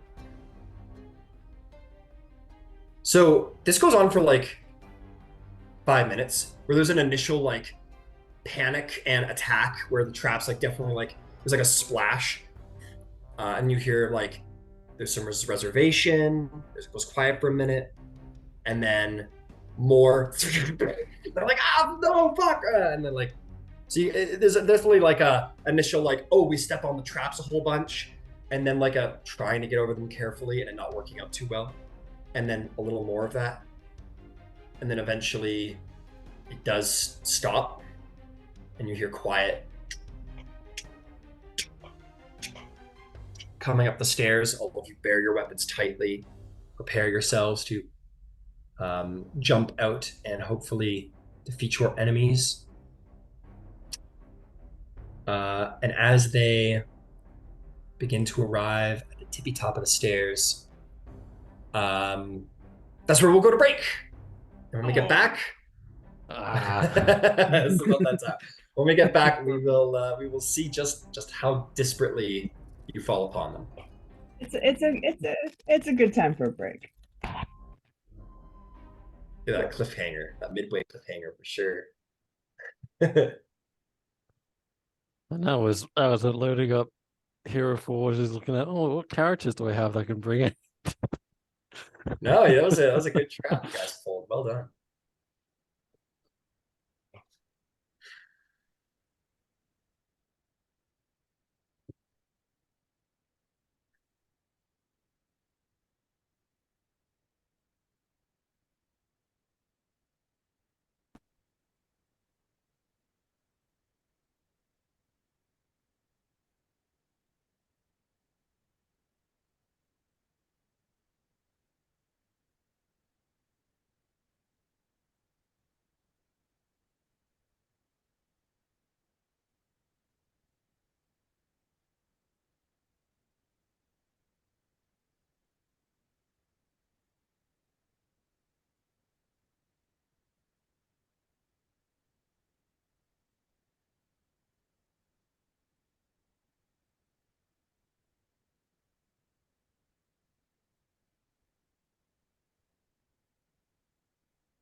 I don't think it'll happen, but if it does go south again, my plan is for Ethelred to tunnel through the wall and we can all jump out to the gravity plane. Oh shit! But Damn, like, I didn't even think of that. screw this, jump out, and just like awkwardly like swim towards shore. Like just try and steal the ship while they're up there. Fuck this. That's funny. That's funny. Well, there's still a chance that this all goes well, depending on who goes up the stairs. And hey, worst case Yeah. scenario, you just take their fucking ship, man. I think that's Another new I ship think that's, for the crew of the new. I think that's plan A right now. I'm seeing it as we've got 1.5 ship coming our way. Just Yeah, maybe. figure Well, hey, out- Point you is, guys, we have you got, options. you got options. You got options. You just have to kill them first. Speaking of which, Do it. let's get Let's to the get murder. on that. And by murder, I mean completely, fair. This is how treasure hunting is resolved, I assume. Okay. So, we find ourselves here. While we were quiet, you see the sight of torch flame coming up the stairs slowly. Shut up. No, you shut up. And going up the stairs, you see some heads begin to peek out. You see tattered hoods, and underneath these like bone skull masks underneath, hiding these capricious faces. Look around to see if they could spy anyone. I'm gonna roll a perception check.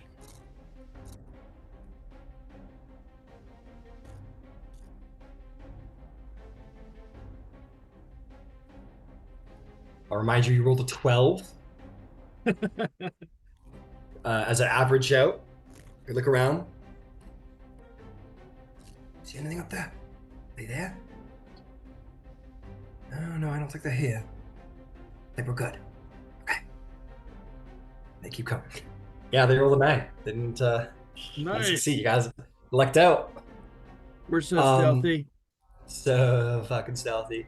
And as he gets to here, and they all begin to move up the stairs even further, they take to the landing, looking around at the floors more than anything at this point. And one of them says, "Is that a fucking dragon?" And at this point, all of you can jump in if you want your surprise round. Yes. Yeah. Let's do this. All right, let's get that surprise round going. Incredible.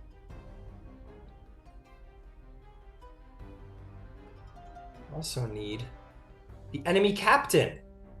He's down there somewhere.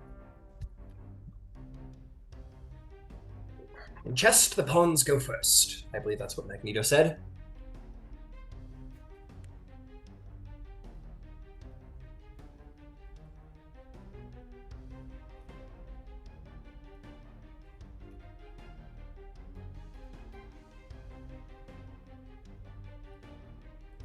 Okay.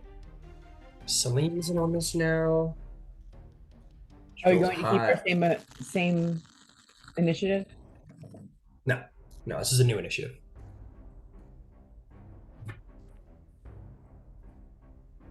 Make our rolls really good this time, actually.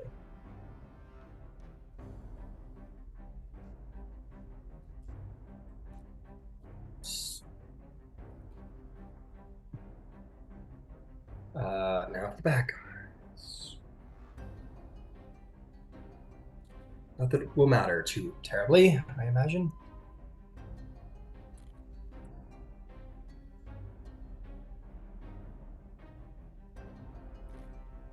Oh yes, and lastly,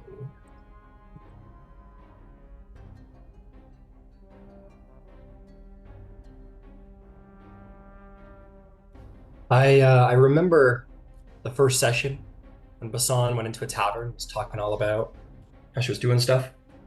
And I'm like, fuck, is that a beholder? And it ended up being the bar keep, but that killed me. That was really funny. Okay, let's get some initiative going. 20 or above.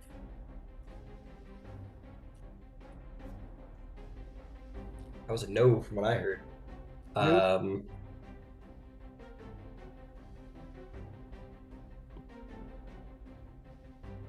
Okay, how about a 20 to 15?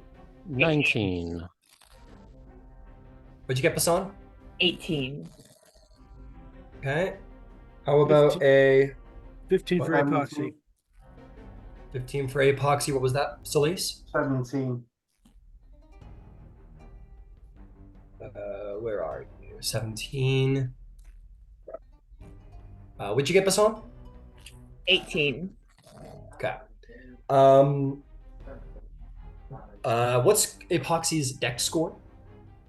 Let's see. I don't think it's great. Let me find it. Hang on. Sorry, my computer's not cooperating. Oh, come on. Sorry, I'm not accessing it right at the moment.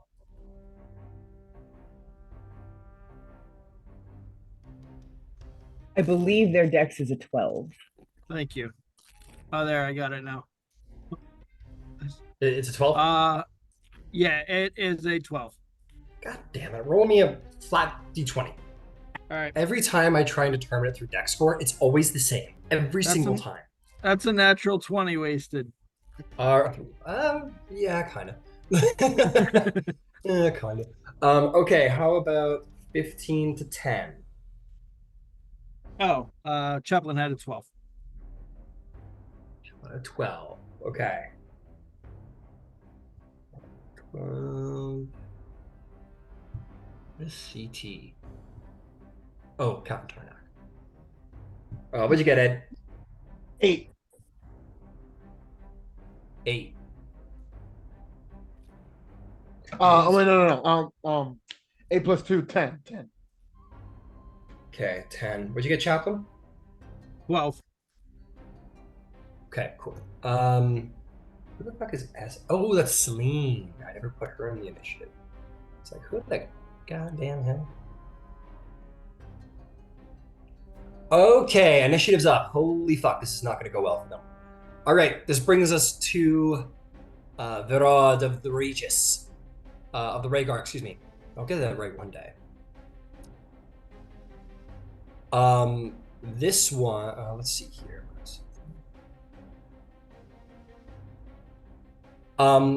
This one is simply going to step out. And it's going to say, "Good evening, gentlemen. I'm afraid your war is already lost, but there's still time to repent, get down on your knees, and pray to your gods for survival." And he's going to cast Mass Suggestion. Oh, Holy, that's Pretty powerful. He's a Celestial, after all. yep.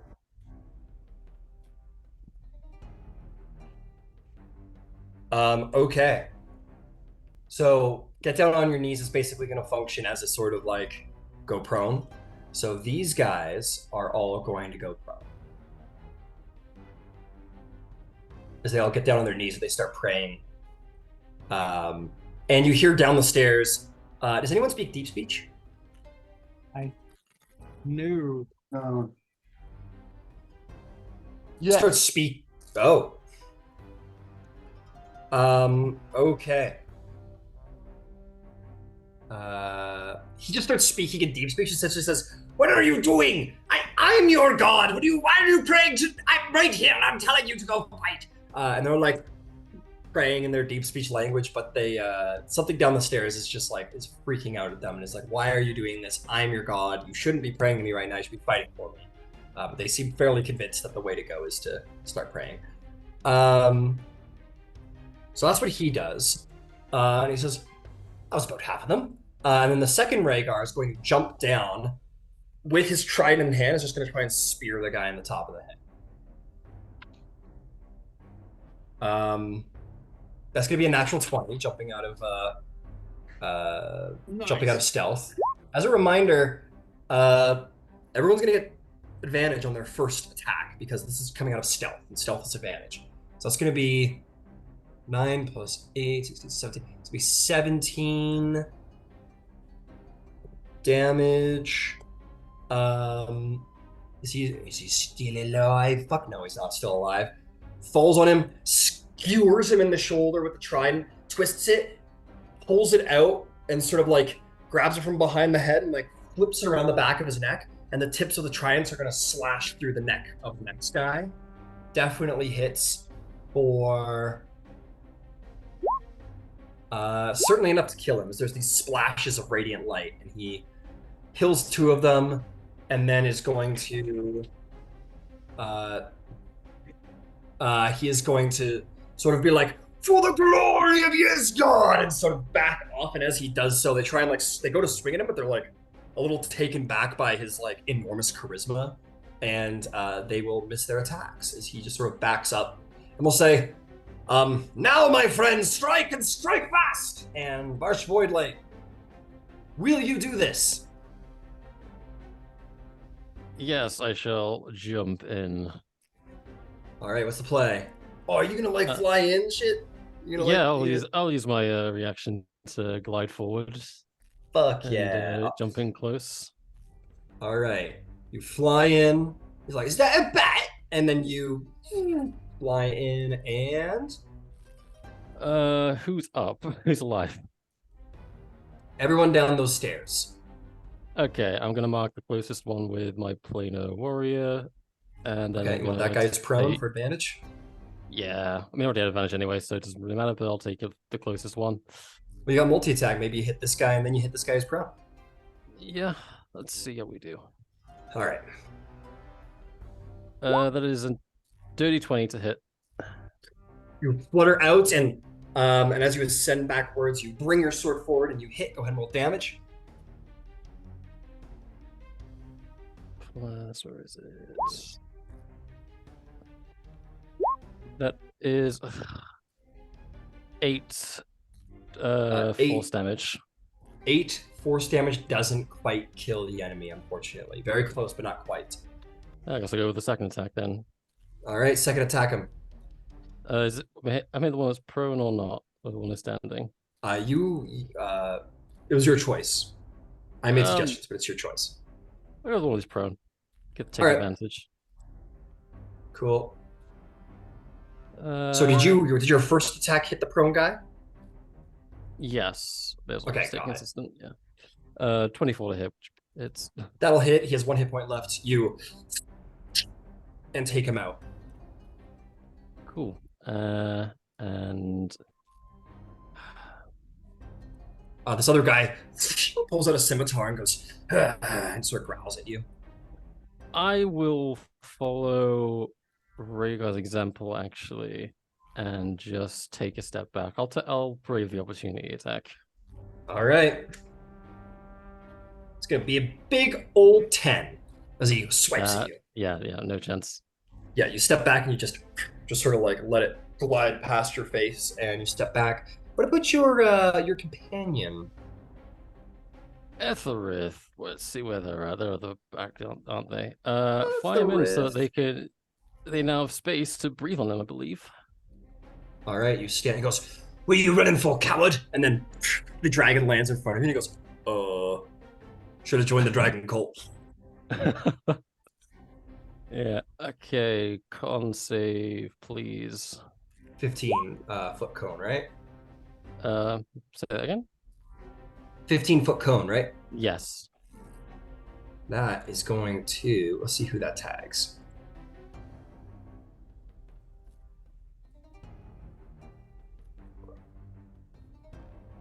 Oops.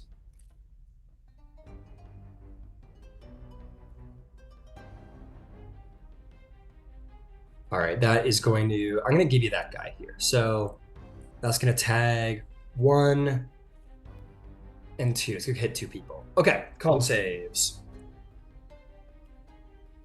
The guy right in front of you fails. The guy in the back succeeds. Okay, that is 18 cold damage. The one who failed has a movement speed halved. Okay, so 18. This guy gets a 9 instead. And he's still alive. But this guy has been turned into an icicle. He is gone. Excellent. Is there anything else for Ethric? I mean, they've flown as far as they can, so I should look where they're at. So yeah, nothing from me. Okay, fair enough. All right, Spisson. You can jump that railing. Yeah, I was gonna do some Jedi shit. Jump off the railing if I need to bank off the wall, whatever, to come down with my sword. All right, you jump off. You're gonna land on one of these praying dudes, much like Ray just did, or the Rhaegar did. Go ahead and roll me an attack at advantage. I assume you're gonna hit the first guy in the line. Yes, please. Okay.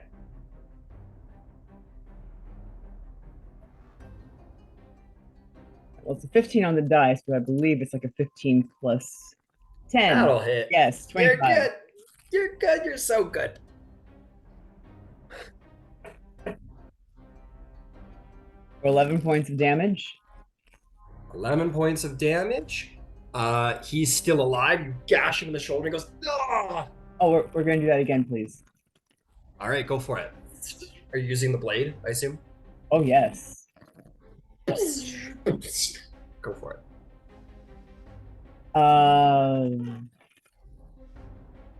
23. 23 will hit.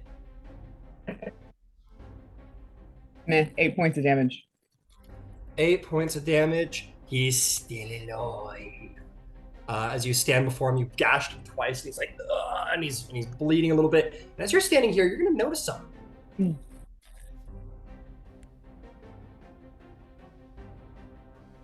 Hi. Okay, do I have enough movement? Run away. Back. You sure do. Oh, we're gonna push back. I'll take the attack of opportunity. All right. From prone will be at disadvantage. I'm pretty sure that's how it works. Actually, I want to check really quick. Sometimes I've been doing this for a little too long, and I forget the basic rules. I will holler to folks. Beholder. That is at disadvantage. Okay, so he attacks you. He is going to actually reach out with his hand, and as you're falling back, he manages to get his hand on your leg, and he's going to cast Inflict Wounds. You're going to take You're going to take 11 points of necrotic damage. Do you have to hit? Sorry? Yeah, he rolled a. Oh, sorry. Did I not say it was 18 to hit? My AC is currently 20. Then never mind. It misses. I apologize. He swipes at you and no damage done. And you fall back. We're going to call that 10 feet you've already used. So you fall back 20 feet and very plainly you're like Beholder. And like that's not a horrifically terrifying creature to encounter. Is there anything else? Nope, we're good. All right. That'll bring us to Zalace. Zalace, what do you do from your bookshelf? All right, so I want to get within 30 feet of the nearest one, the second one on the stairs. So if I can get to on the roof, on the wall, is that more than 30 feet? On the wall? On the opposite side where the Rhaegars are. Oh, you want to get to like over here and shoot over the railing? Yeah. If you use your wings of the bat, you can certainly flutter over there for that 40 I'll feet. land. Yeah, and you land, absolutely. Land there easy enough. You land and you can sort of poke over the side and fire down there. Okay. It's going to be a straight roll because it's disadvantaged to shoot a prone person, but you have advantage because you're exiting stealth. Okay. Sharpshooter, yeah? Sure, sharpshooter away. You're using your crossbow, by the way? Yes, crossbow, yeah. Understood. Yeah, so what's that? 11 plus 6. So 17 minus a 5, 12. All right, 12. 12 misses, unfortunately. You're shooting it. Yeah, so then I'll go bonus action crossbow. Do you have a second one? Yeah. Cool. Yeah, I've got what do I call it? Crossbow expert. So that gives me a bonus action to fire the crossbow. I don't think you can use the same crossbow for. I'm gonna go double check it, but I'm pretty sure you can use the same crossbow on the bonus action.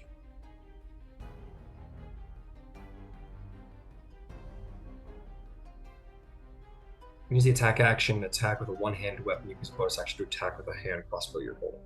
I would say that you would need a second hand crossbow because that's the realm of two-weapon fighting. Okay. Well, is there anything else you'd like to do with your bonus action?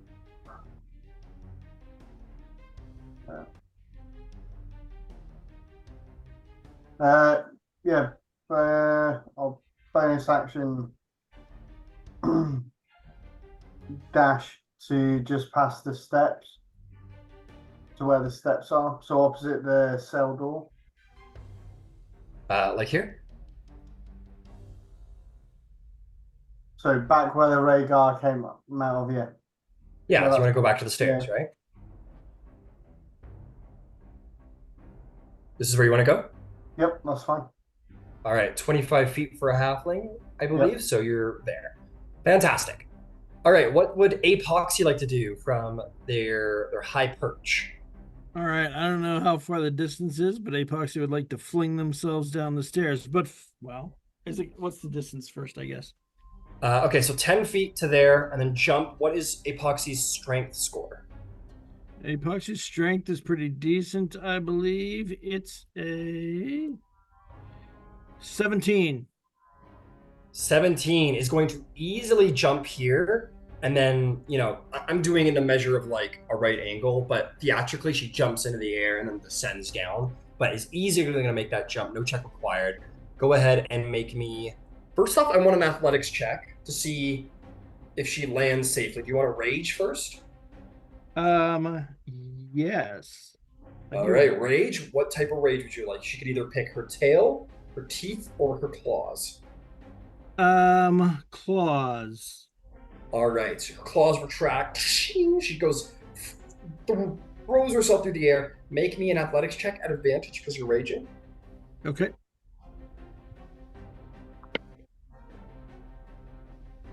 That's going to be an 18 at advantage.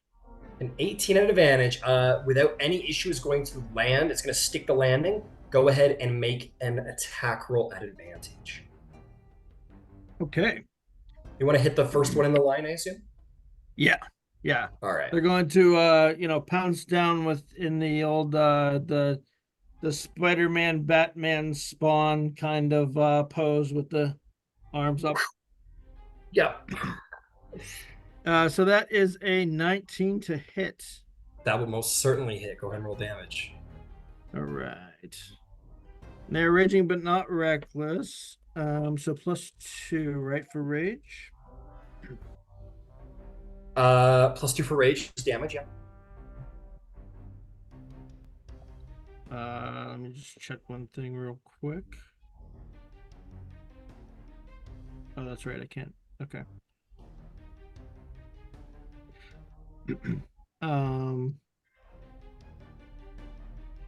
Yep. Okay. Sorry about that. Just catching up on the sheet here. No worries. Claws. That's going to be 11 points of slashing damage. Okay, that person is dead. Apoxy falls on him, and he is done like dinner. All right, and then they get another attack, I believe, with the claws, right? Apoxy now sees the beholder, to be very clear. So that is sitting right in front of her. That's fine. Apoxy doesn't know what a beholder is. Goes, eyeball thing, I'll kill it. There's still one standing though in between, right? Yeah, there's another guy right in front of you, and he's prone because he's praying to his god. Oh, and there's another one down there yet still, right? So there's 2 more in front of Apoxy. Okay. Yep. That's All right. So, ooh, that's going to be an 18 on the dice as well. All right. And that will be 11 again. 11 more damage, and I believe Apoxy gets the 3rd attack because they're using their claws. You get a free extra attack as part of their action. That one is going to be advantage is reminded. Mm-hmm. Oh, good. That advantage may help. 15 to hit. 15 does hit. Go ahead and roll damage. Oh my gosh. All right. That's a good die. That's 11 again. 11 more damage. All right. Fantastic. That person is very bloodied. Apoxy is used. It was like a 10-foot run and then jump for 17, which we'll call 15 feet. I like to round down. So 10, so that's 25, and the rest of it was a fall. So it's used 25 feet of movement so far. Okay. They will actually the last one that they just hit, due to their slasher feat, now has their movement reduced by 10 feet. I believe 20 is a hit twice, right? Oh, it says once per turn. Oh, okay, once per turn. Okay, 10. Got it. So Apoxy will retreat back up the steps a little bit and risk the opportunity attack, but they did not attack recklessly. Understood. That'll be a 17 to hit at disadvantage. Oh, that does hit. Rolling very well today. That's going to be... gets away very lucky for only 6 points of necrotic damages. They managed to just barely touch them with the tip of their fingers and inflict wounds. Of necrotic. Okay, got it. Thank you. Apoxy will fall back 15 feet, I assume. Yeah, to I guess let's see who all is up there. Yeah, that's fine. Right there is perfect. Incredible. Cultists are all dead, so we don't need to worry about them. And it's still the surprise round. Joran is going to charge out. He's going to go to here, and he's going to just take a pot shot crossbow bolt down the side. He is going to miss. He's going to go for aces, and he's going to fall back, and that'll be his turn. Captain Tarnak is simply going to just run out around the side and kind of keep an eye on the battle, and he'll hold his action to shoot his hand crossbow.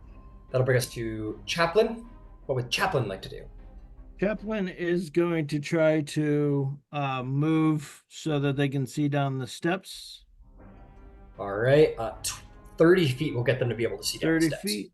Okay, can they see the beholder from there?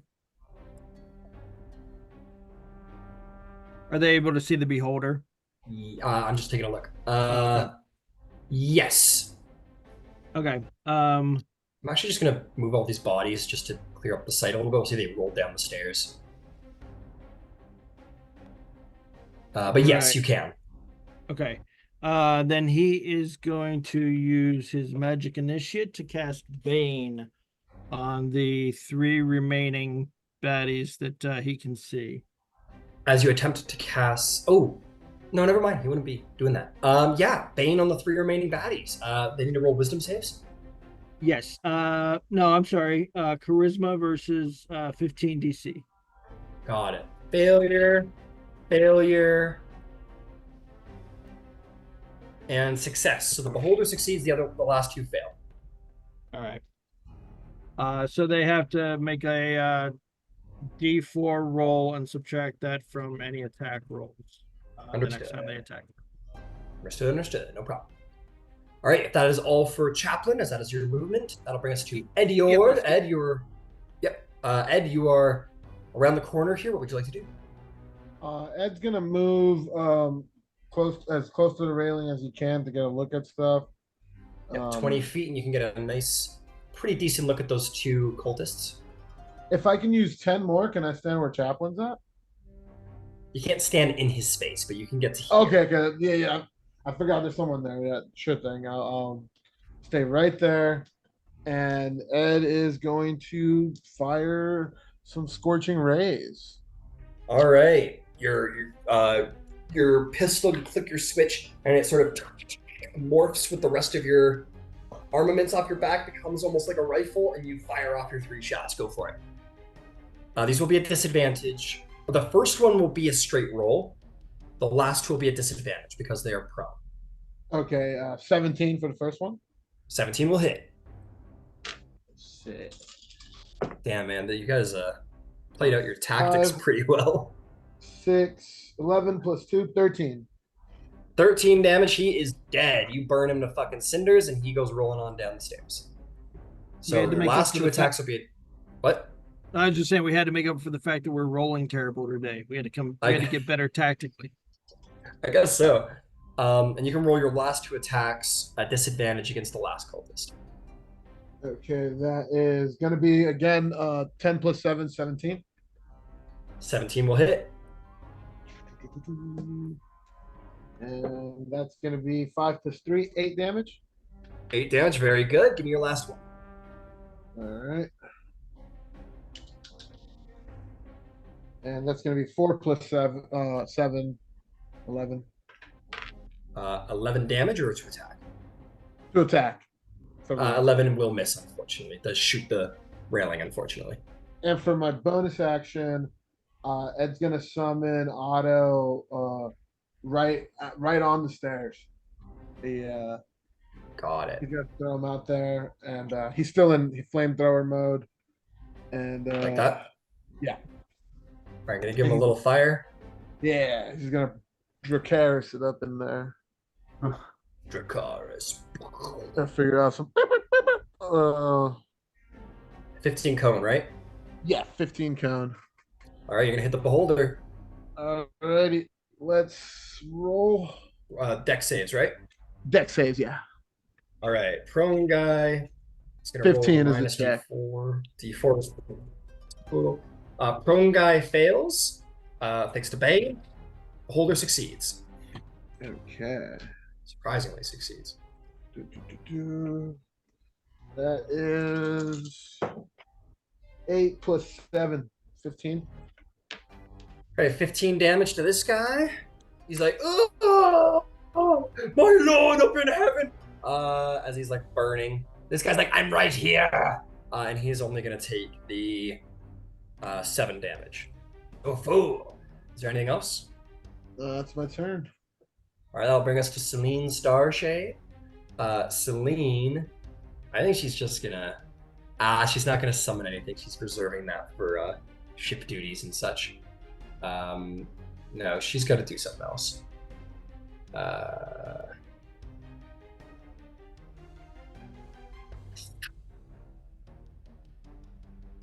What's she gonna do? She runs out. She looks and sees. She goes, "Did you hear Beholder? Did you know Beholders have 11 eyes? There's often a misconception that they have 10, but everyone forgets they have one central eye. Very interesting." And is just gonna hold a poison spray. He's a little surprised, but doesn't do anything, which brings us to the top of initiative. Officially, the surprise round is officially over. VRAD number 1 and VRAD number 2 heard that there was a beholder, and they go, "Good, a proper enemy to score." And they're both going to hold their chromatic orbs at their sides, both of them with lightning. Culty fanatic guy. I need to go look at Mass Suggestion because I'm sure about by now he's like, I think I've been duped.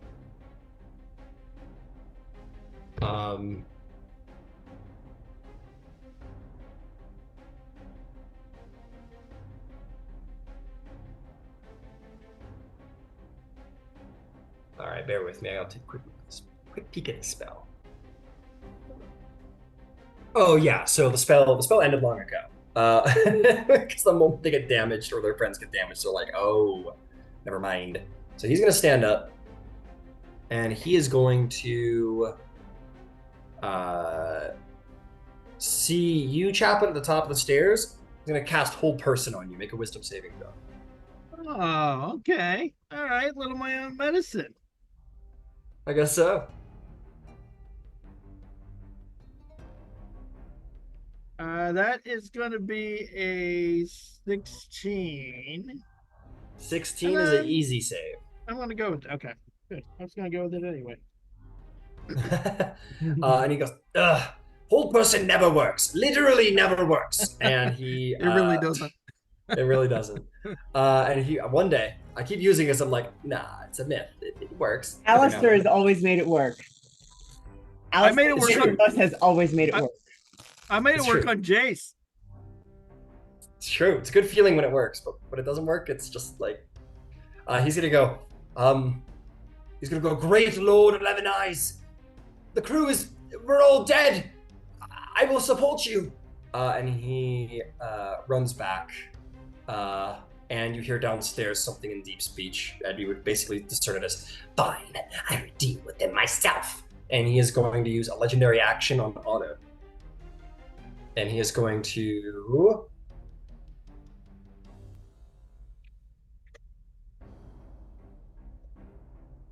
I need Otto to roll a strength saving. Okay. Let me see if Otto can do that. I know he can. I just Yeah, just go to your companion and open his sheet. Okay. I got the mount there. Sorry about this. I just Go to your features and traits and scroll down to Steel Defender, where it has its like hit points listed, and just click on the feature. Okay. Alrighty.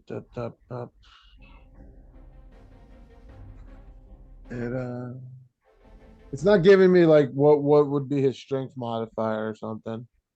All right, hang on. I'll go take a look. My bad.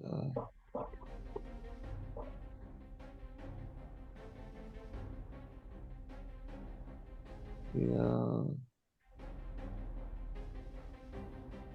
Just an AC of 18 and 25 HP, but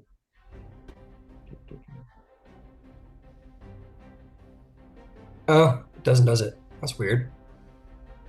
it says my intelligence modifier for other stuff, but do you want to use my strength modifier as a representation of it?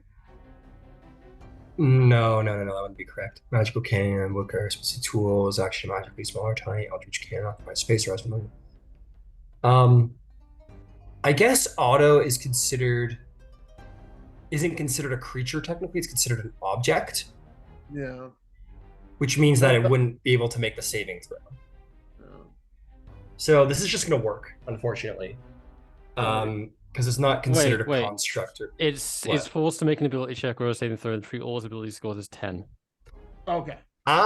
Good catch. Yes. So make me a just a flat d20 roll. Good catch there, Mr. Voidlight. That's in that one. All right. Suddenly, Otto is shot up into the air with great velocity, and basically, like, it's gonna be close. It's gonna smash into the ceiling here, boom, and it's going to take 11 points of bludgeoning damage, and then immediately fall back down to the ground Sure. and hit the ground for another 7 points of bludgeoning damage. Hey, hell yeah. Okay. Otto's Hanging like, in there, I didn't hear no belt. Yeah, Otto's hanging in there. All right, that'll bring us to Mr. Voidlight. What would you like to do, Mr. Void?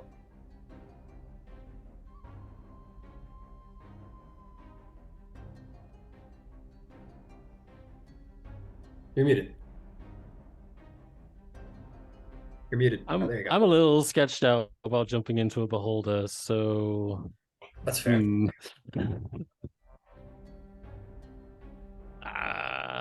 Shit. There's still one fanatic, right? Where are they positioned? If I can see them. You cannot see them. They ran to the bottom of the stairs, realizing they were slightly outnumbered and outmatched.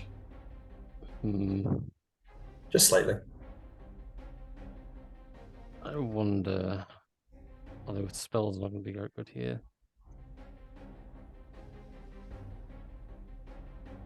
Can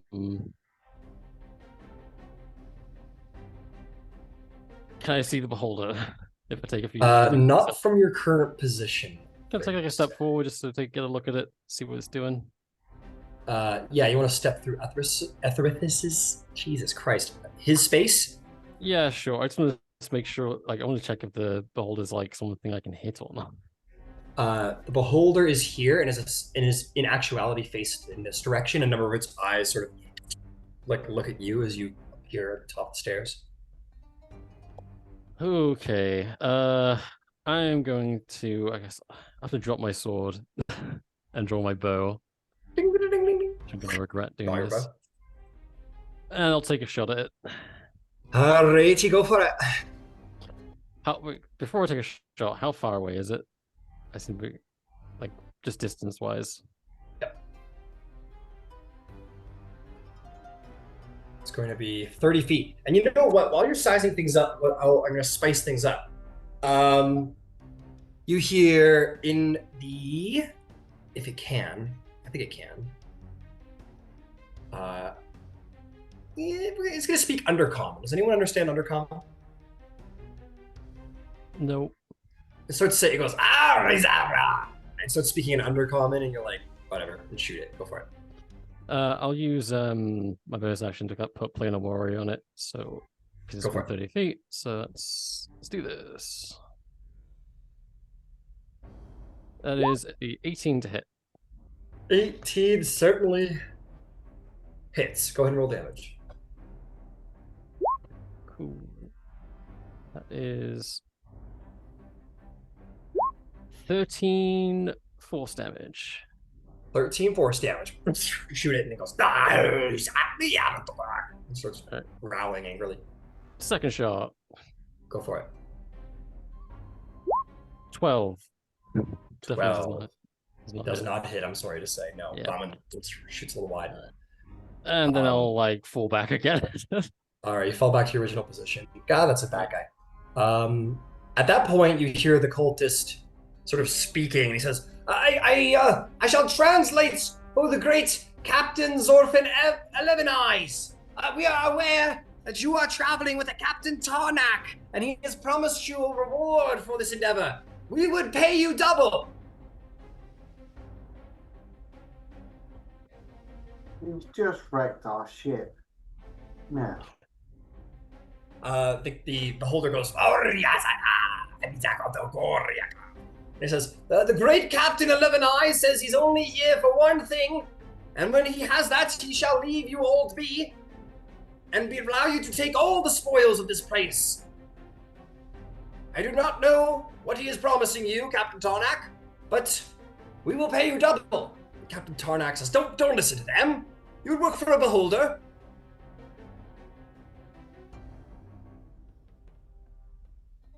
I already have a test. You wrecked our ship. We have no way of getting home anyway. There's and then the cultist says, in fairness, your ship attacked first. I said to prepare the man. I didn't actually say to fire. I didn't shoot first. Captain, you can't be serious. I'm killing that thing on principle.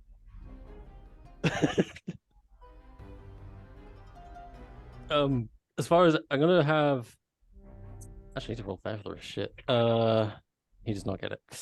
The recharge for Earth. Sad. Oh yeah, the recharge. I'm gonna have Etherith fly down and pick up Auto. Okay, hell yeah. Use his action, or at least one of his attacks, because I think he has multi-attack. He does not. He just has one attack, but I'm not having him go into melee anyway. I'm just literally having him fly in, pick up Auto, and fly back. 20 feet, picks up Auto. Because he's carrying, that is going to be half speed. And maybe we say just ascends 10 feet up out of attack range. Oh, is he really that heavy? Otto's a giant not a giant, he's tiny, but he's a steel robot. Okay. I'll tell you what. Per the encumbrance rules, Etherith isn't actually wearing anything, so I'll take it. I'll give you the 20 feet. He has a +2 to strength. Yeah, I'll give it to him because he doesn't have any. He's not carrying anything. There's no carrying capacity as of yet. So, okay. So he wants to fly back for the full 20, huh? Yeah. Good. I just saw Auto get telekinetically smacked around a bit. So. Got it. So with the last 20 feet, you want to go like here? Yeah. Okay. So sort of flies back up to the top of the stairs and drops off Auto. Do you want it to drop Auto or just like keep him on? Keep him on. Like, He's armed. You see Etherith like armed with like Auto as like a flamethrower, and then Auto like sort of turns himself like into like a like flamethrower attachment. Yeah, sure. Let's do that. Hell yeah. And I'll end there. All right, fantastic. So I'm gonna say that's what the cultist stall says. There's like a stall, but the cultist is definitely offering on behalf of the captain to give you all a better majority of the spoils. And Basan, no response from the captain, but you hear this as well. I'm going to hold my action because I don't know if we're in negotiations or not. Okay. Hold your blade up high. Yeah. If it comes up, I'll hit it. Right now, I don't know if we're still fighting. Understood. Zalace, what would you like to do, sir? You're muted. I will move into the doorway of the cell. Okay. If I can, no, he's there, isn't he? Yep, 10 feet, we'll say. Yeah, and I will just hold an action to attack with the crossbow. If he comes up the stairs for the moment. Understood. What would Apoxy do in this moment? Yeah, Apoxy has not been told to stand down, and they are raging, so they're sallying forth. All right. Some of the crew begins to stall, look at you with uncertain eyes, Captain Voidlight, but Apoxy, in the midst of her rage, such as barbarians are, will charge forward. Yeah, going for the cultist. 5, 10, 15, and that's 30 right there, and 10 more feet will get her here. So that's for 40 feet of speed.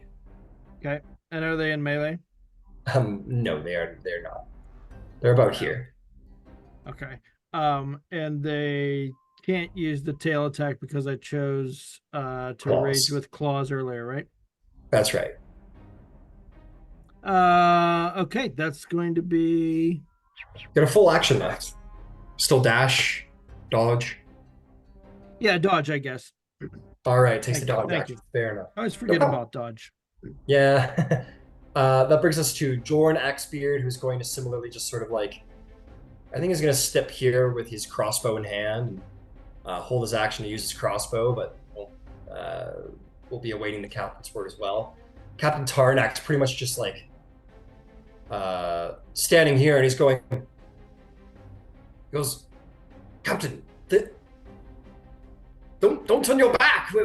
I was told to believe that this was an honorable crew. And he's just gonna kind of keep holding his crossbow and be like looking at you, trying to convince you to stay with it.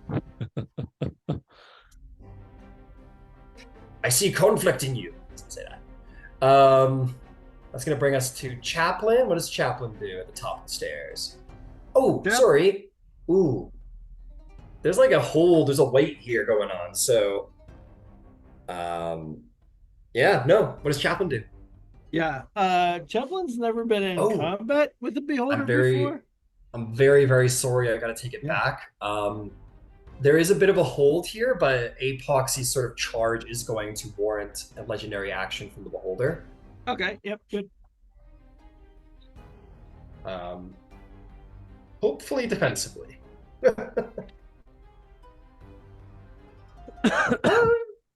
Actually, yeah, perfect. Maybe a wisdom saving throw for Apoxy. Oh no, that can't be good. All right, let's see. Oh, not too bad. Okay. That is going to be a 17. One of the eyes swivels towards Apoxy and fires off a sort of pinkish light that hits her in the side of the head, but she kind of like keeps going. And the holder will go, and the cultist will say, "Call off your warriors. We can make a deal." Chaplain, what do you do? Yeah, Chaplin's never been in a battle with a Beholder before, but he's seen him around. Yeah. And this one's, I mean, it has 11 eyes and it's sort of sketchy, and it just fired a pink ray out of its head. So, just for the sake of caution, let's go ahead and throw Bless on, I believe I get 3, right? Yep. You can upcast it, but yeah. Yeah. Oh, yeah. No, I'll cast it at level 1. On Apoxy, Varsh, and Bisan. Epoxy, Varsh, and Basan. Understood. All right, is there anything else, Chaplain? And then Chaplain will move back out of the way All right. to Just a safe distance. So I guess back there where the Conjurer is. Understood. That'll bring us to Ed Jord. Ed, what are you gonna do, my friend? Ed George's gonna step into where Chaplin was and say, "Here's your negotiation." He's gonna fire a firebolt. Fair enough. Ed George will make no more deals with no more freaks. He's got a brother to me. Says the guy made of stone, but anyway. Yeah. Says the guy made a staff. So 10 feet gets you into your position. You like stand right in front of the captain. You're like, eat this, motherfucker. 18 plus 7, 25. That'll do the job. All right. Whoa. That is a 9 plus 3 plus 2. 9 plus 5, 14 damage. 14 damage, understood. You hit the beholder for 14 damage. There's also the cultist standing down there if you care.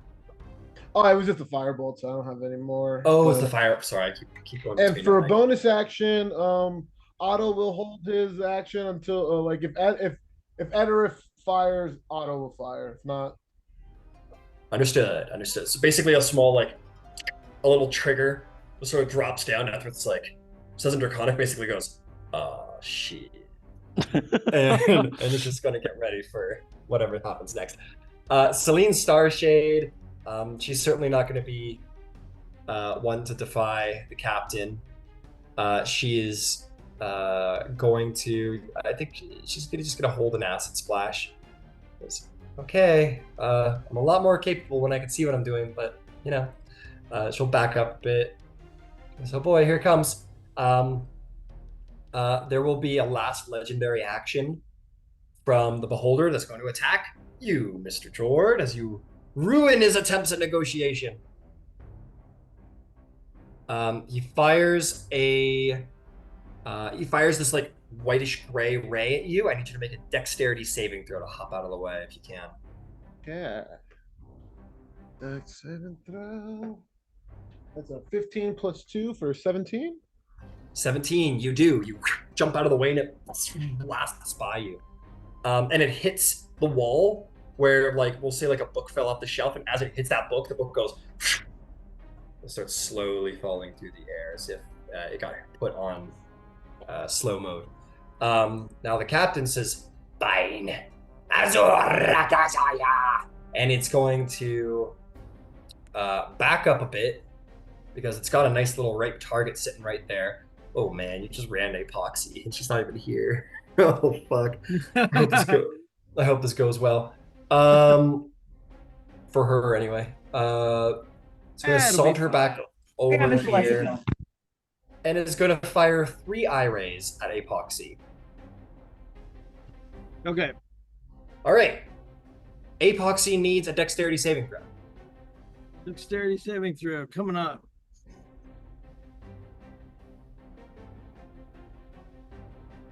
Oh, come on. Come on. You know what? I'm going to do Epoxy a solid and not move the Beholder yet. And 19.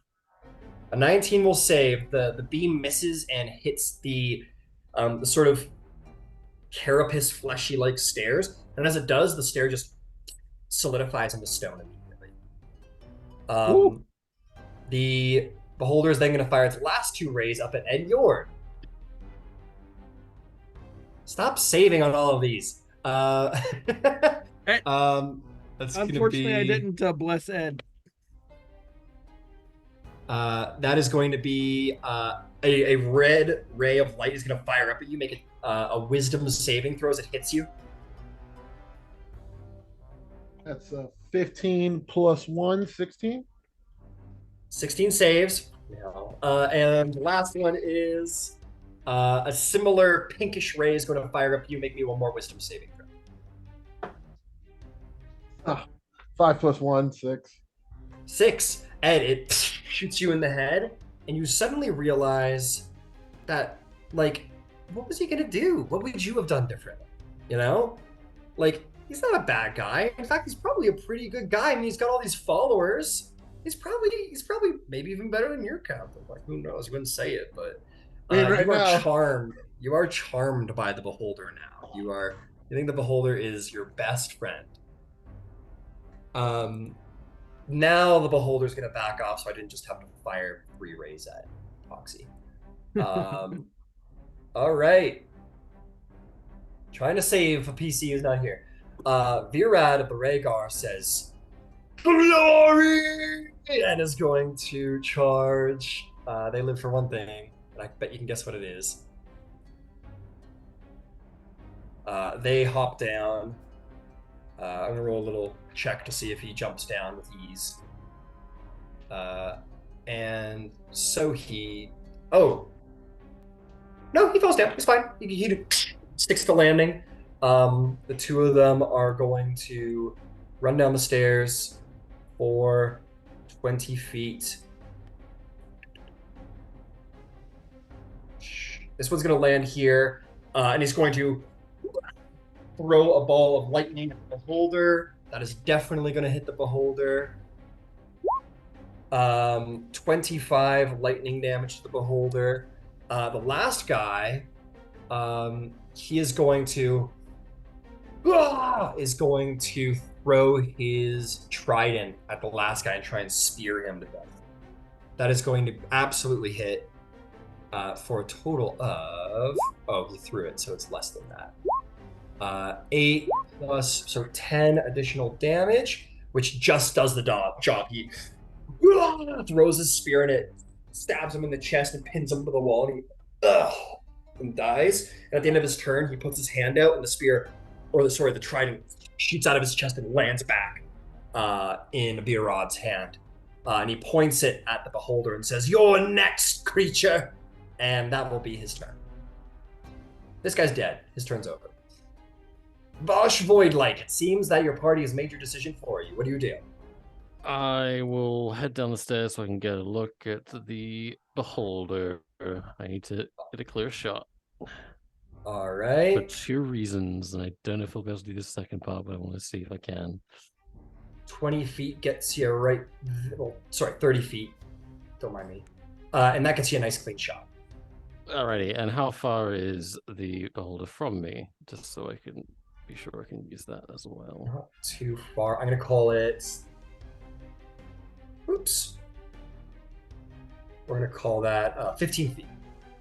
Perfect. I will use a bonus action to mark it with Planar Warrior, and we'll roll a longbow shot. All right. You summon the power of the planes into your arrow and you fire it off. First one misses. Sails by. 15 to hit. Sails by, I'm sorry to say. Okay, well that's unfortunate. I'll stay put though. Now, Etherith. This is going to be interesting. Etherith can burrow.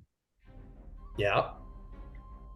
I would like to move him above, like on the because he's upstairs right now. I want to move him to see if I can get him above the beholder and tunnel above it and rocks fall. Or Got it. Make the floor fall out on top of the beholder. All right. So Etherith. I want Etherith to make a survival or investigation check to try and line up where to make this drop zone. Oh, that's not good. Wait, survival. I'll take. So there's 2 things I need to point out here that I made a little mistake on before we proceed. So it looked very glorious. He shot the lightning and he damaged him and all of that. But what actually happened was that as the 2 Virads run downstairs, the trident worked just fine. But as he tried to throw the chromatic orb, it sort of vanished in his hands as he made his way downstairs. It kind of went, sorcery. And then, Captain, as you shot your arrow, it doesn't matter because you missed. But you tried to summon like the planar energies to your bow, and they just didn't happen. Interesting. All right, so Etherith thinks that. What did you get for Etherith's roll? Survival, right? Not 1. Etherith flies like over here for nat 1. Well, it's a good thing you guys are all on the stairs because Etherith gets over here and lands and starts. Does it say that he can tunnel through solid ground? Because I know burrowing is for like dirt, not stone. Solid rock at half his burrowing speed. Okay, fantastic. The last 10 feet of movement is going to burrow 5 feet. And indeed, a number of rocks are going to fall, and Etherith sticks his head out underneath, and the rocks come out like over here and hit the ground. So he was a little off. Getting there. He did not getting there. recharge. Did not recharge for breath, but can he like angle auto to get them? He sticks his head out and he's like, sees the dragon, then he like puts a flamethrower down through the hole and like go ahead and make roll your fire damage there, Ed.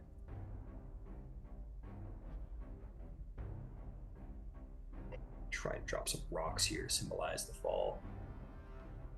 There we go.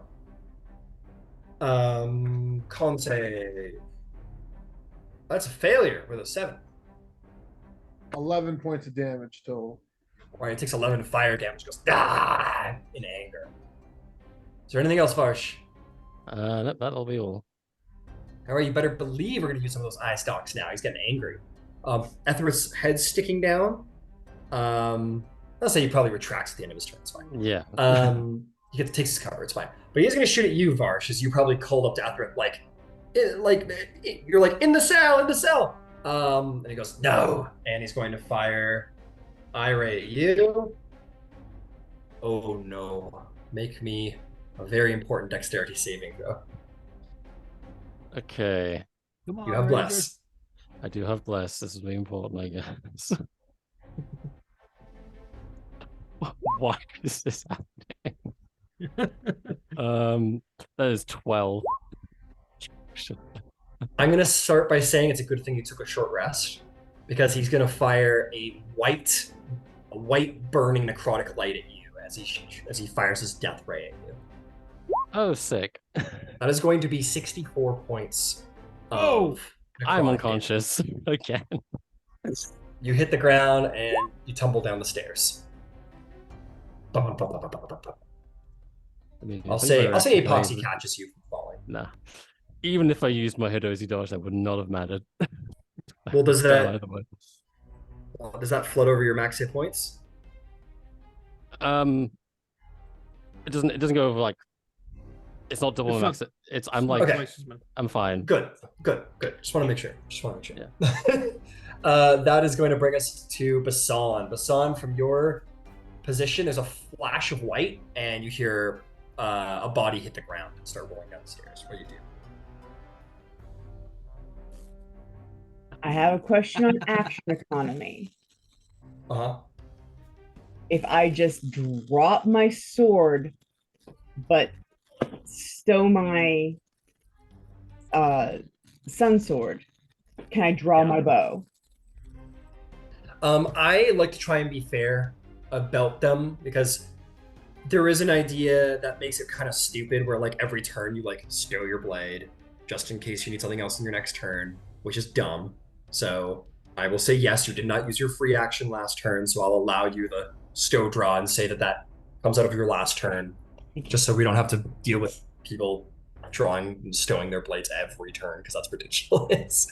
So absolutely. Or actually, it's All only right. one, so never mind. I'll allow it this time around. Go for it. Thank you.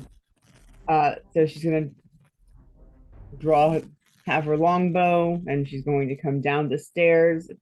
And as soon as she can take shots, she's going to take shots. Okay, so 15. Another 15 gets you there. You'll have a shot. I'll allow it this time around, but we're gonna call this a really cool in this moment. So in the future, no, you gotta do it normally. But anyway, go ahead and take your shots.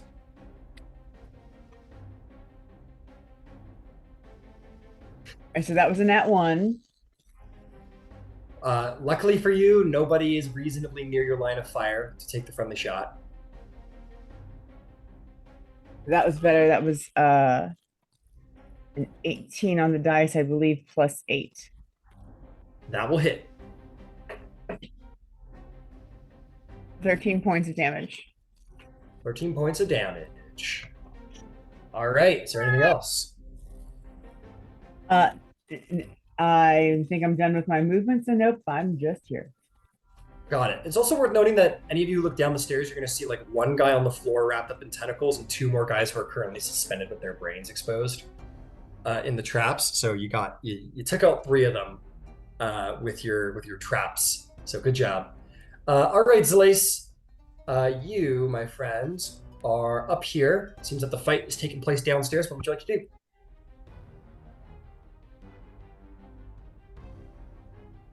Right, the hole that Ephraim burrowed. Can I Yeah, you wanna see peek the through? hole from there? Absolutely. Give me a second. I'm just going to adjust the map. See, this is the fun part of Tailspire. I can adjust the environment in real time if you guys decide to destroy it. So yeah, if you want to do a little peek, if you run around over here, you got a pretty good angle, my friend.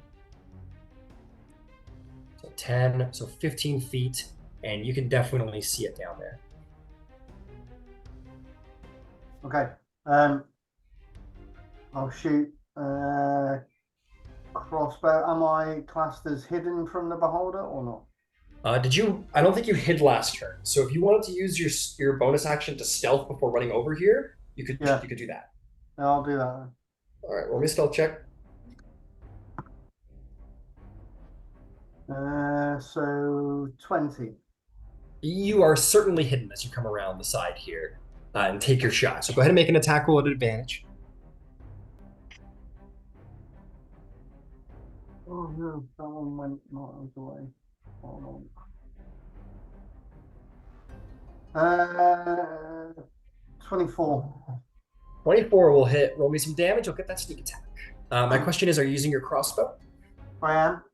Cool.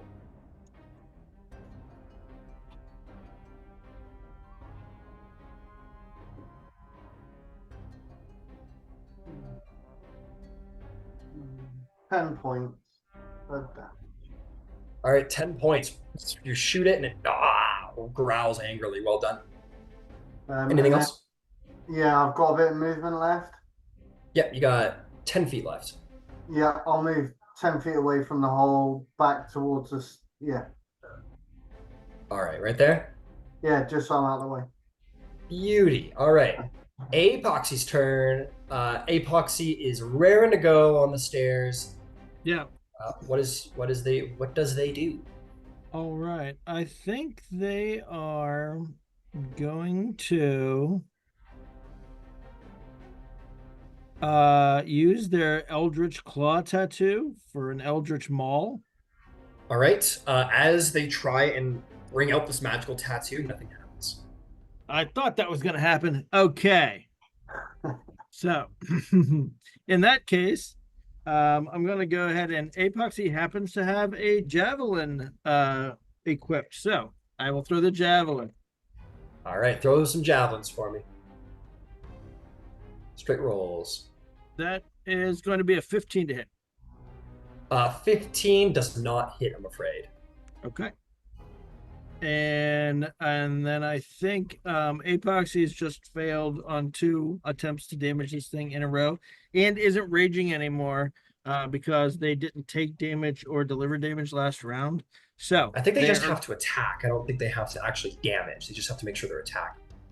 I might be wrong. They didn't even attack last round. Oh, They weren't It's true. close. They weren't close enough to attack. they were shot with the eye ray though, weren't they? Yeah, but they didn't take any damage from that. So I don't know. The way I read Right. it read to me like damage. No, you're right. So I think they have to either take damage or deliver an attack, or attempt to deliver an attack. I Right. could be wrong. Maybe you read the wording better than I did. But yeah, I think that makes sense if they're not raging anymore.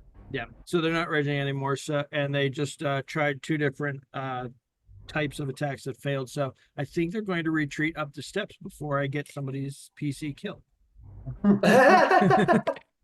That's fair. She goes, "Sorry, Captain," and charges up the steps for 40 feet and quits the battlefield before something bad happens. Okay, fair enough. If there's nothing else, that'll bring us to Jorn Axebeard, who I think is going to follow up on what Zalace was doing. I thought that was a pretty smart thing to do. He's going to fire his crossbow, which misses.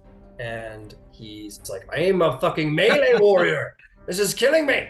And that'll bring us to Captain Tarnak, who breathes a sigh of relief to see that he has been not betrayed. And he is going to run 30 feet in this direction, fire his hand crossbow down there, which is definitely going to hit. And he's going to do 6 points of resoundingly painful damage, I'm sure.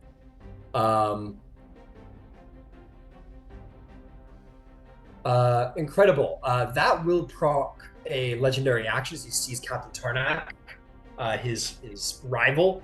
He's going to fire an eye ray at him.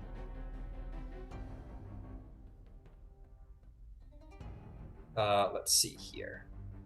This is going to be a dexterity save for Captain, which he succeeds on. Another sort of grayish light fires up, and the Captain dodges it. That will bring us to Chaplain. What do you do, Chaplain? Yes. Well, I would. After we took our short rest, I got my channel divinity back. So I'm going to channel divinity and invoke duplicity down, standing adjacent to Varsh. All right, as you do so, your channel divinity does not appear. That's no good. All right, so we're going to. I should have thought of it. Our chaplain didn't know. All right, I will run down physically to where Varsh is. How far is that? That's 5'10". You could get there with your movement, as I believe you have how many feet of movement? 30. 30? Yeah, with 30 feet of movement, I will give it to you. You get to Varsh. And then I'm done moving.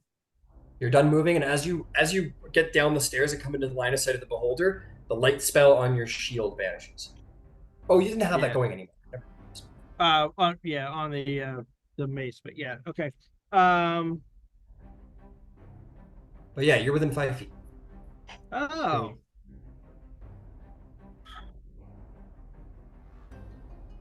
Huh.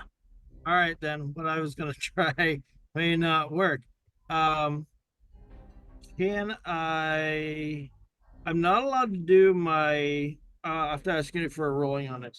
I already used my healer feat on Varsh to heal him, but can I attempt to use medicine to revive him as an Are action? you proficient in medicine?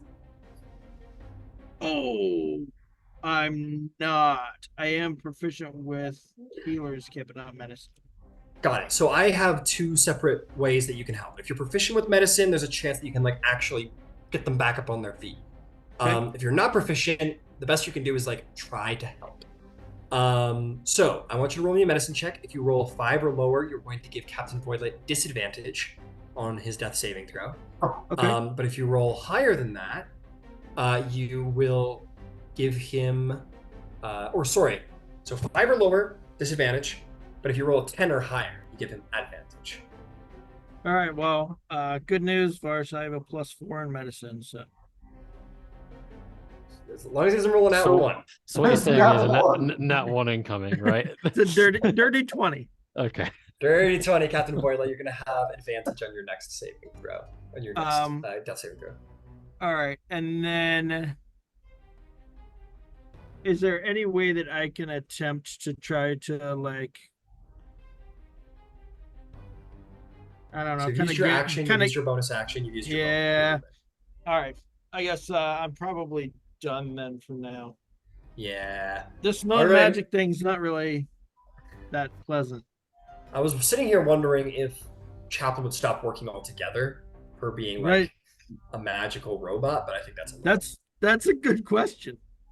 I think that's a little yeah. Well, you'll notice that you're not falling apart. Maybe there's something interesting to explore there in the narrative. But anyway, Mr. Jord, it is your turn when you do so.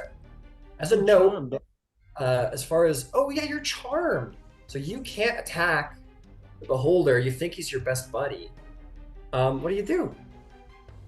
Can I heal people? You can certainly try. Yeah. I mean, shit. And Keep in mind, I don't know. It's up to you how you think Ed Jordan would react in the role play. But to set the scene, you've got all of your friends, your old crew, and they're attacking like this guy who is like the best guy in the world. He's like Keanu Reeves. He wouldn't hurt a fly if it wasn't warranted. So what do you think Ed does? You got your crew fighting your best friend. What do you do? Okay. And when I think of when Ed thinks of the ship being destroyed, what does he think right now? Like, he didn't know that guy was on there, right? Or does he? You haven't lost a sense of logic. You know what I mean? Okay, yeah. So maybe you're probably going to find a justification because he's your best friend. He's your, like, there's probably a very good reason for it. Like, he's your buddy. He's the best. He's not your buddy. Like, you don't have any illusions he's your best friend, but you want him to be probably. You probably think he had a good reason for it, or that you kind of align with his ideals. It's up to you how you want to do it in the role play. But basically these two things should inform that. He has advantage on all charisma checks against you because you think he's just the cat's ass, and there's nothing in this world that would make you cause him harm.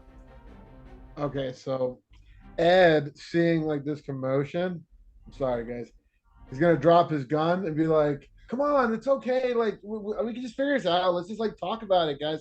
Come on." Like he's gonna run down, use his movement. He's like, "It's everyone's always just fighting," and that's my turn. All right, I'm gonna give you inspiration because it's very hard to play against your party in these moments, but I appreciate the commitment to the role. Well done. That'll bring us to Celine Starshade. She is going to say, "Oh, beholders, very interesting creatures. All of the different iris have different magical qualities. It's incredible. I hear," and she's just going off about beholder facts. Like she doesn't even think she's in danger. Maybe she thinks she's in danger, but she's certainly more interested by it than scared of it. She's gonna run over here. How can she help? Because she can't fucking see it. Magic And missile. Masters can't do shit again.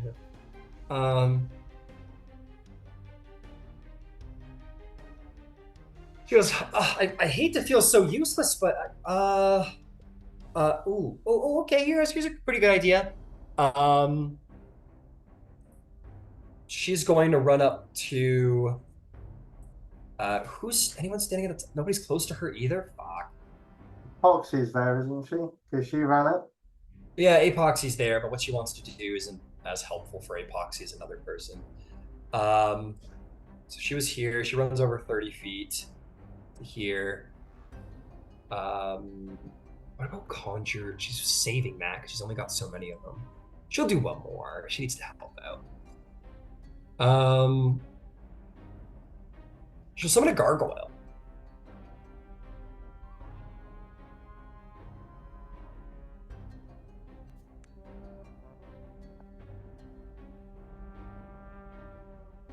All right. Dude, that's a stupid gargoyle. I cannot abide stupid things if I do. Well, I can, but there we go. That's a cooler gargoyle. She's gonna summon a gargoyle right here. You guys see the stone sort of almost open up, and it climbs out, and you see this like demon made of stone with horns and like the long tongue, serrated teeth, giant bat wings. This demon made of stone just pulls itself from the earth and kind of and is going to dive into the hole and try and do gargoyle things.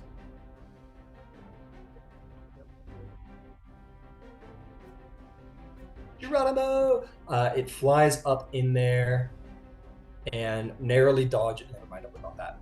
And is going to just make a multi-attack. And misses both times. That's incredible. She goes, "Oh, I bet he's doing great down there. He's doing magnificent, I have no doubt." That is going to bring us to Captain Zorfa Neven Eyes, who is going to point his face at the gargoyle, and the gargoyle is going to vanish. At which point, you're going to see the duplicate Ragus appear and the duplicate appear for you, Chaplain. And he's going to peel back another 20 feet. Still well within range, I believe. I double check to make sure I'm not chincing you guys. Ooh. Never mind. You might want to get closer. You just want to get away from the boulder. So never mind. He would have moved over to here, I expect. Yeah, that's good enough range. And then he returns his vision back. He returns looking back to the stairs with his large eye, in which duplicate is going to vanish, and duplicate is going to vanish once more. And the gargoyle, no, not Ed. And then the gargoyle is going to reappear in the space.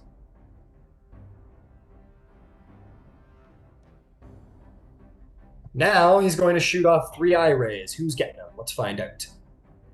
Chaplain hasn't been an issue. Ed's charmed. Let's hit Basan and the Vergar to start. So Basan, this is for you. I need you to make me a Constitution saving throw.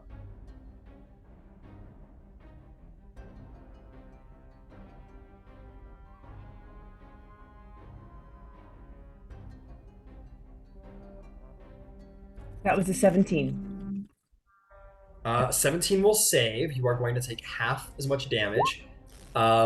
27 will reduce down to 13 points of necrotic damage as this enervating greenish ray sort of wraps around you and tears at your very spirit. The next one is going to be for the Regis. We're ready to reroll. That's cocked. That's not good. That's not good at all. He's going to roll dex save to get out of the way of this very thin green beam. And just managed to save it as the thin green beam fires past Virad. It just destroys the wall. Completely just burns a hole straight through it and turns it to dust. And the last ray is going for you, Basan. Lucky thing, you. I need a dexterity saving throw. Don't forget your bless. I'll get you bless. Thank you. I did last time.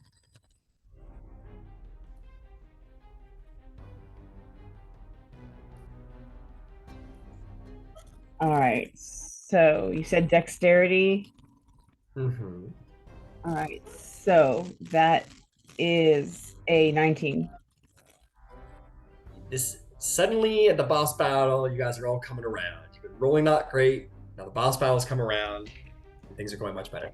Another beam shoots by you, and the back wall behind you, that sort of carapace, fleshy mind flare wall, turns into solid stone as it hits it.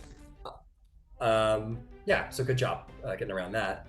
Virad is going to run down here to get in position behind the gargoyle, and he is going to try once more, and he's going to fire a chromatic orb, which will work this time around. That will definitely hit for 15 lightning damage.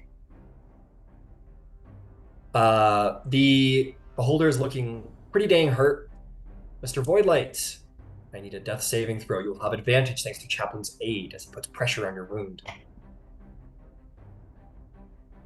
Sends me privately.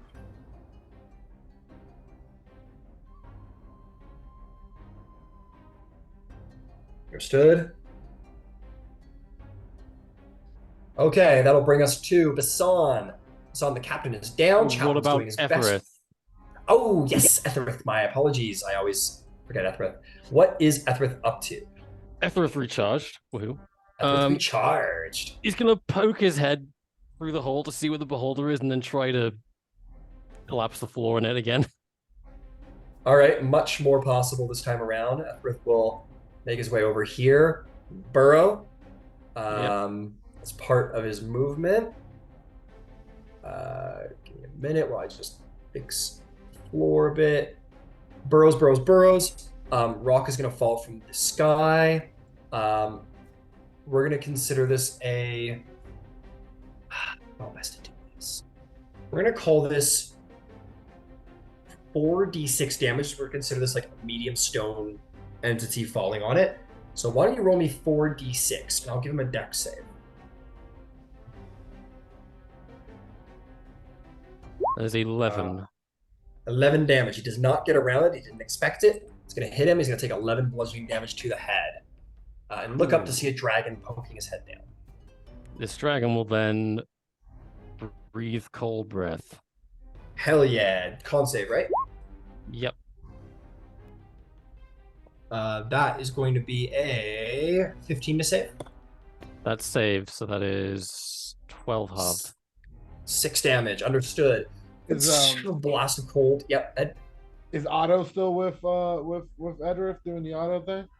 Ed is, Yes. or Otto is, but Otto requires your command That's to what I was gonna do ask anything. next.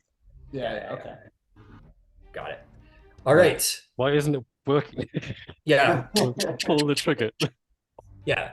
And Draconic is like, damn guns. And doesn't manage to get it working. Which will bring us to Basan's turn. Basan, what do you do?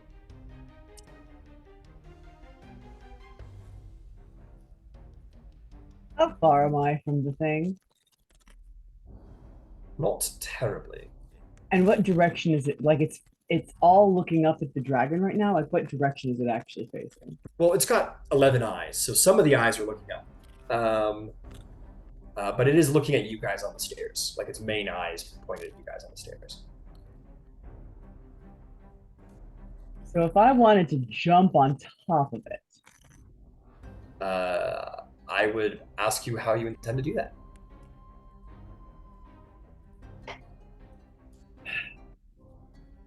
good acrobatics, and do some Jedi shit. So, God, this is gonna suck. I can't believe I'm doing this. All right. So if I take a step back, I should be able to get a couple steps to run to just jump at it. Before I do that, obviously I'm going to drop the bow because I'm not going to try to run with my bow. I'm going to assume that I'm going to have to hit it with my sword. Okay. So you drop your bow, draw your blade, and you're gonna try. And I'm gonna make this a pretty tough check because I know it's a tight quarters and it's pretty much floating at your level. What is your strength score? I was going to try to parkour something and be Dexy about it. What are you parkouring off of? Because that's what you got going for you right now. Right. So if I take a step back, I'll have that Right. wall. In theory, I could arc off of the steps and use my technically I could use my telekinesis feat to propel myself at it.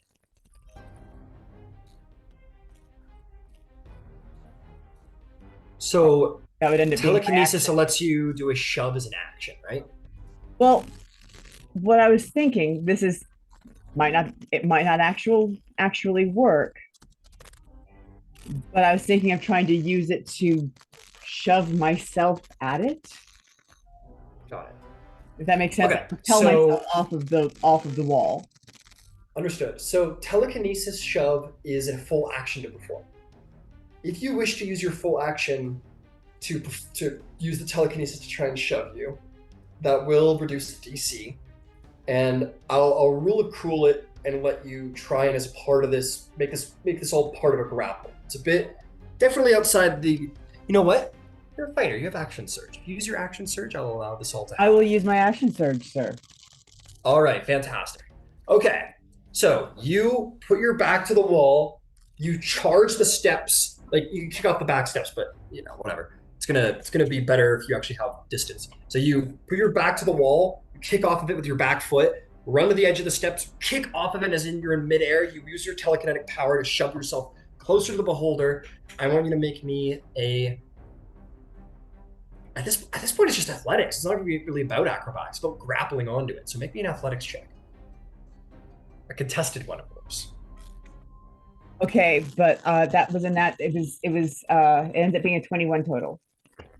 21 total. You shoot yourself through the air, and you land on the top of the beholder, grabbing onto its eye stalks. You are currently grappled and on top of the beholder.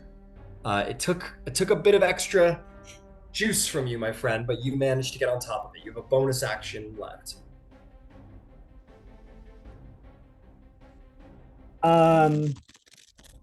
I don't know that there's anything I can do on a bonus action. Let me see. Do I have anything that's useful doing? Nope. Nope. I'm just here now. I've grappled it, I guess. All right. It didn't like that. I'm going to surprise you here and tell you that it wasn't a big fan of you grappling it. So it's going to, one of the eye stalks just like right into your face is going to blast a ray into your head if it can. That is going to be, oh yeah, you're going to roll a dex save for me. You have less. Oh, I nice. suggest rolling well on this particular one. So it is a dex save. So that is a 17 on the dice plus 5 plus 2. Fuck. I've never failed a saving throw in her life. You fucking matrix dodge around it, or just at the right moment, you just bring your hand up and sort of like under punch the eye ray, and it shoots up over your head and is going to disintegrate a portion of it and turn it into complete dust. Yeah, that would have been the end of Basan. No question, that would have been the end of Basan. We're gonna say that this portion of the floor over here got taken out. So She's Dexy. Joran is standing there and goes, "Holy!" As it fires off, this piece of rock falls down, hits the ground in front of the beholder.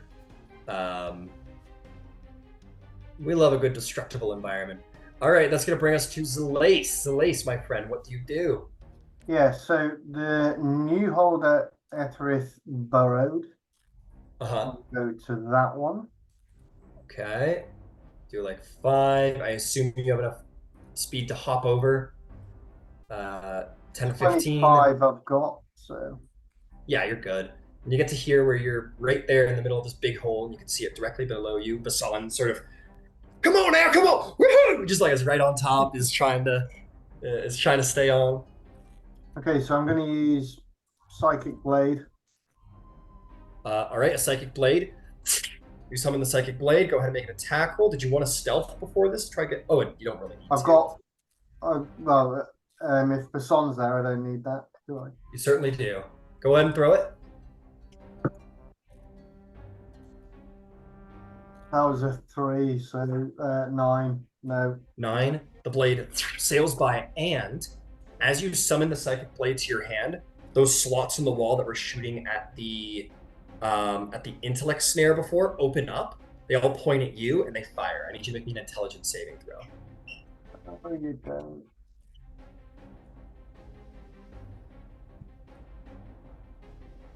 $13. 13. You are going to take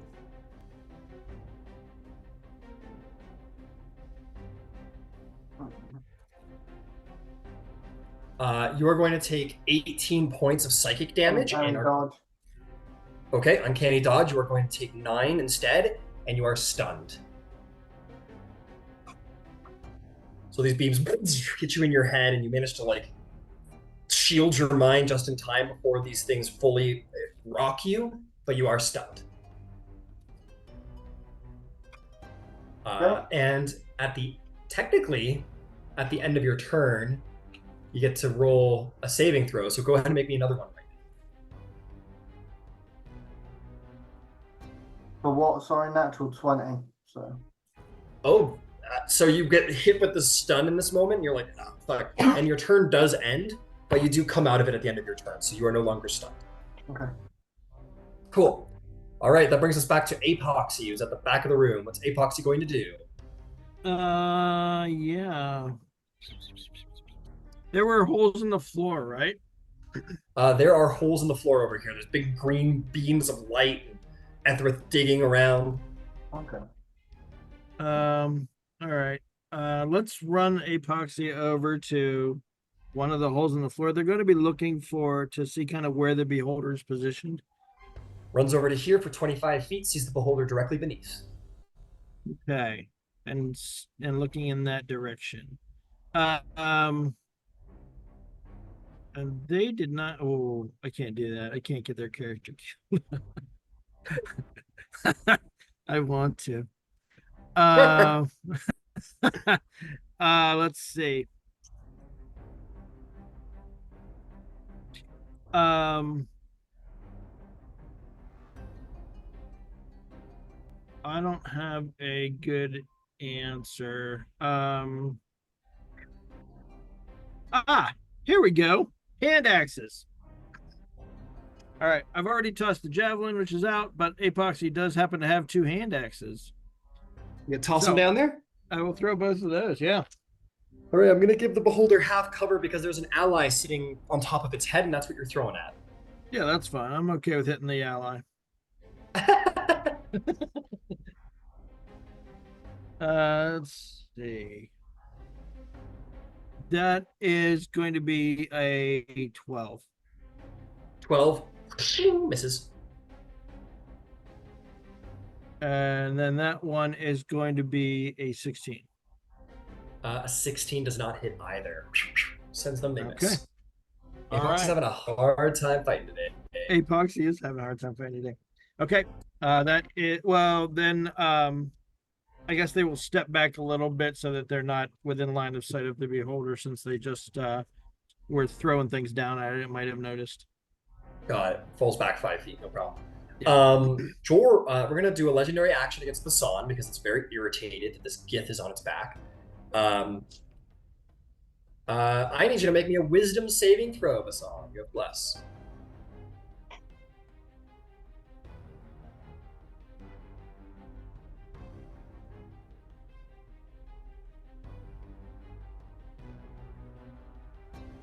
I hear you. 17. Of course it is. You, you definitely. I'm not. It's okay. It's okay. I believe you. I believe you. I believe you. It's just a lot of saves. It's a lot of good saves. You definitely save. Well done. This another pink beam fires up at you, but you sort of shake your head and and you survive. You are the beholder, the bane of all beholders. Joran pulls out his axe. He drops his crossbow, pulls out his axe, and says, "I'd be damned if I'm not going to get a good shot on this thing." And he's going to jump through the floor and kind of go flying down with his axe, like the madman that he is. That's going to be. Where are you? There you are. Or his maul. Sorry, his big hammer was flying down through the floor. I'm gonna give him an attack. Oh, he hits! My man. That's gonna be 22 to hit. And he smacks it in the head for 14 points of bludgeoning damage. And bounces off and is gonna hit the ground probably pretty hard. We're gonna see how hard he hits the ground. Nope, no, that's funny. So he's gonna take the full 3d6 bludgeoning damage. He takes 5 points of damage, hits the ground hard, and stands back up and goes, I didn't think this all the way through. And he's going to just sort of like stand against the wall because now he doesn't have his heavy crossbow and he can't hit in melee. That is going to be Captain Tarnak, who is going to take his hand crossbow and fire at the beholder. That's going to be a miss. He falls back as well because that's a beholder. We're going to do last legendary action on Basan. Why not? Let's give it a shot. I need a strength save this time around.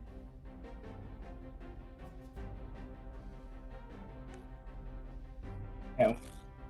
I'm Hey. I'm almost certain no. With bless and everything, it's a 12. A 12. One of these eyes points itself at you, and you try and hold on to one of his eye stalks with all of your might, but he rips you off of his back, and he's gonna throw you out the fucking window. And you're, which is literally what he does. He throws and you get hit against the window, and you're like holding the window, and you get thrown out the window. So you're just kind of gonna be floating out there. Oh my god! Stop it. Basan, stop acting up. This is what gets to happen. So you just get thrown out the window, quite literally. You're just like suddenly out there in space. Chaplain, what do you do? Yeah, I am. Okay, so there's a lot of thrashing about. And during the time that the beholder moved its gaze, we were able to see my duplicity reappear and for a second. The other thing. So I'm going to try to drag. I would like to physically drag Captain Voidlight Okay. up the stairs to a point where like I'm hoping to get somewhere where it feels obvious to me that like he would be out of the gaze of the beholder. All right, you get right up to here. You're like dragging him as best you can. It's gonna be half movement to drag somebody. Okay. And you get him to the top, almost the top of the stairs. All right. Does that count as an action or anything? That'll count as an action, or at least one attack to grapple onto to Voidlight and drag him. All right. Seems fair. So you have bonus action left. Yep. In that case, I'm going to go ahead and use a level 1 healing word to try and stand him up. Ooh, not It great. works. This one works. So that will be 5 points of healing to stand Varsh back up. And Varsh is back. Got it. That does work. All right. That's going to bring us to Mr. Jord. Mr. Jord, there's a lot of things going on. Your best friend's trying to kill your crew. Your crew's trying to kill your best friend. What do you think Ed does in this moment? This is just a fantastic job, Captain. Fantastic job. I just touched his shoulder and watched him cast a level 2 cure wounds. Oh, okay. Very cool. Very cool. Fantastic all right, work. It's like Ed. dusting you off. Mr. Jord, I don't want to hear your back talk. Did we 7 win? plus 4. All right, you take that healing, 11. Captain Boylan. Got it. Okay. Celine Starshade is going to wander over here, and she's going to cast something big because we need to get this done. She's going to cast a 3rd level magic missile. She's a big fan of magic missile.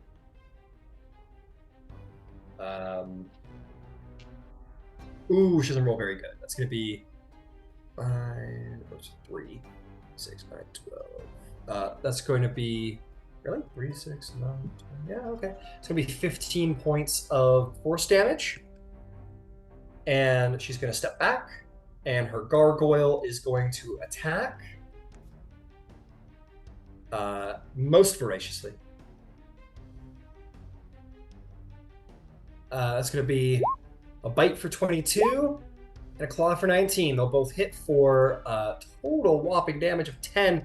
This beholder is hurting, but someone needs to finish him off. Because, of course, he's got his turn left. Who can he shoot? He's not going to shoot Chaplain. He's not going to shoot Ed. Is these people through the floor? Yeah.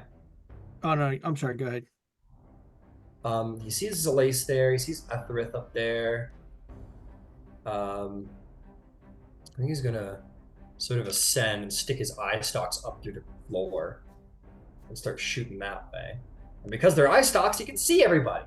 So who are we gonna shoot? We're not worried about Apo. We're gonna shoot that fucking dragon who's been like, who's a flamethrower for one. Etherith, no. Etherith, no. All right. Etherith needs to make a wisdom saving throw.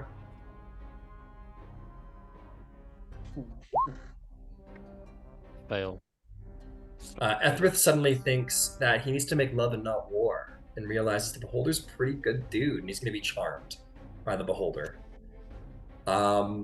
Next one's going for Zalace, who's just been taking pot shots at him from the roof. Zalace, I need from you a wisdom saving throw. A red light flashes over your head.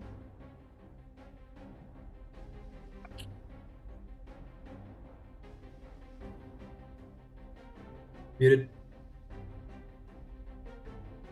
12. 12. You are suddenly terrified of the beholder. You are the frightened condition. You realize this is the greatest, most terrifying thing on earth. I have advantage against frightened. Go for it again. Yep, roll another one. No, don't matter. Nice. You are terrified. You may be a brave halfling, but not so brave.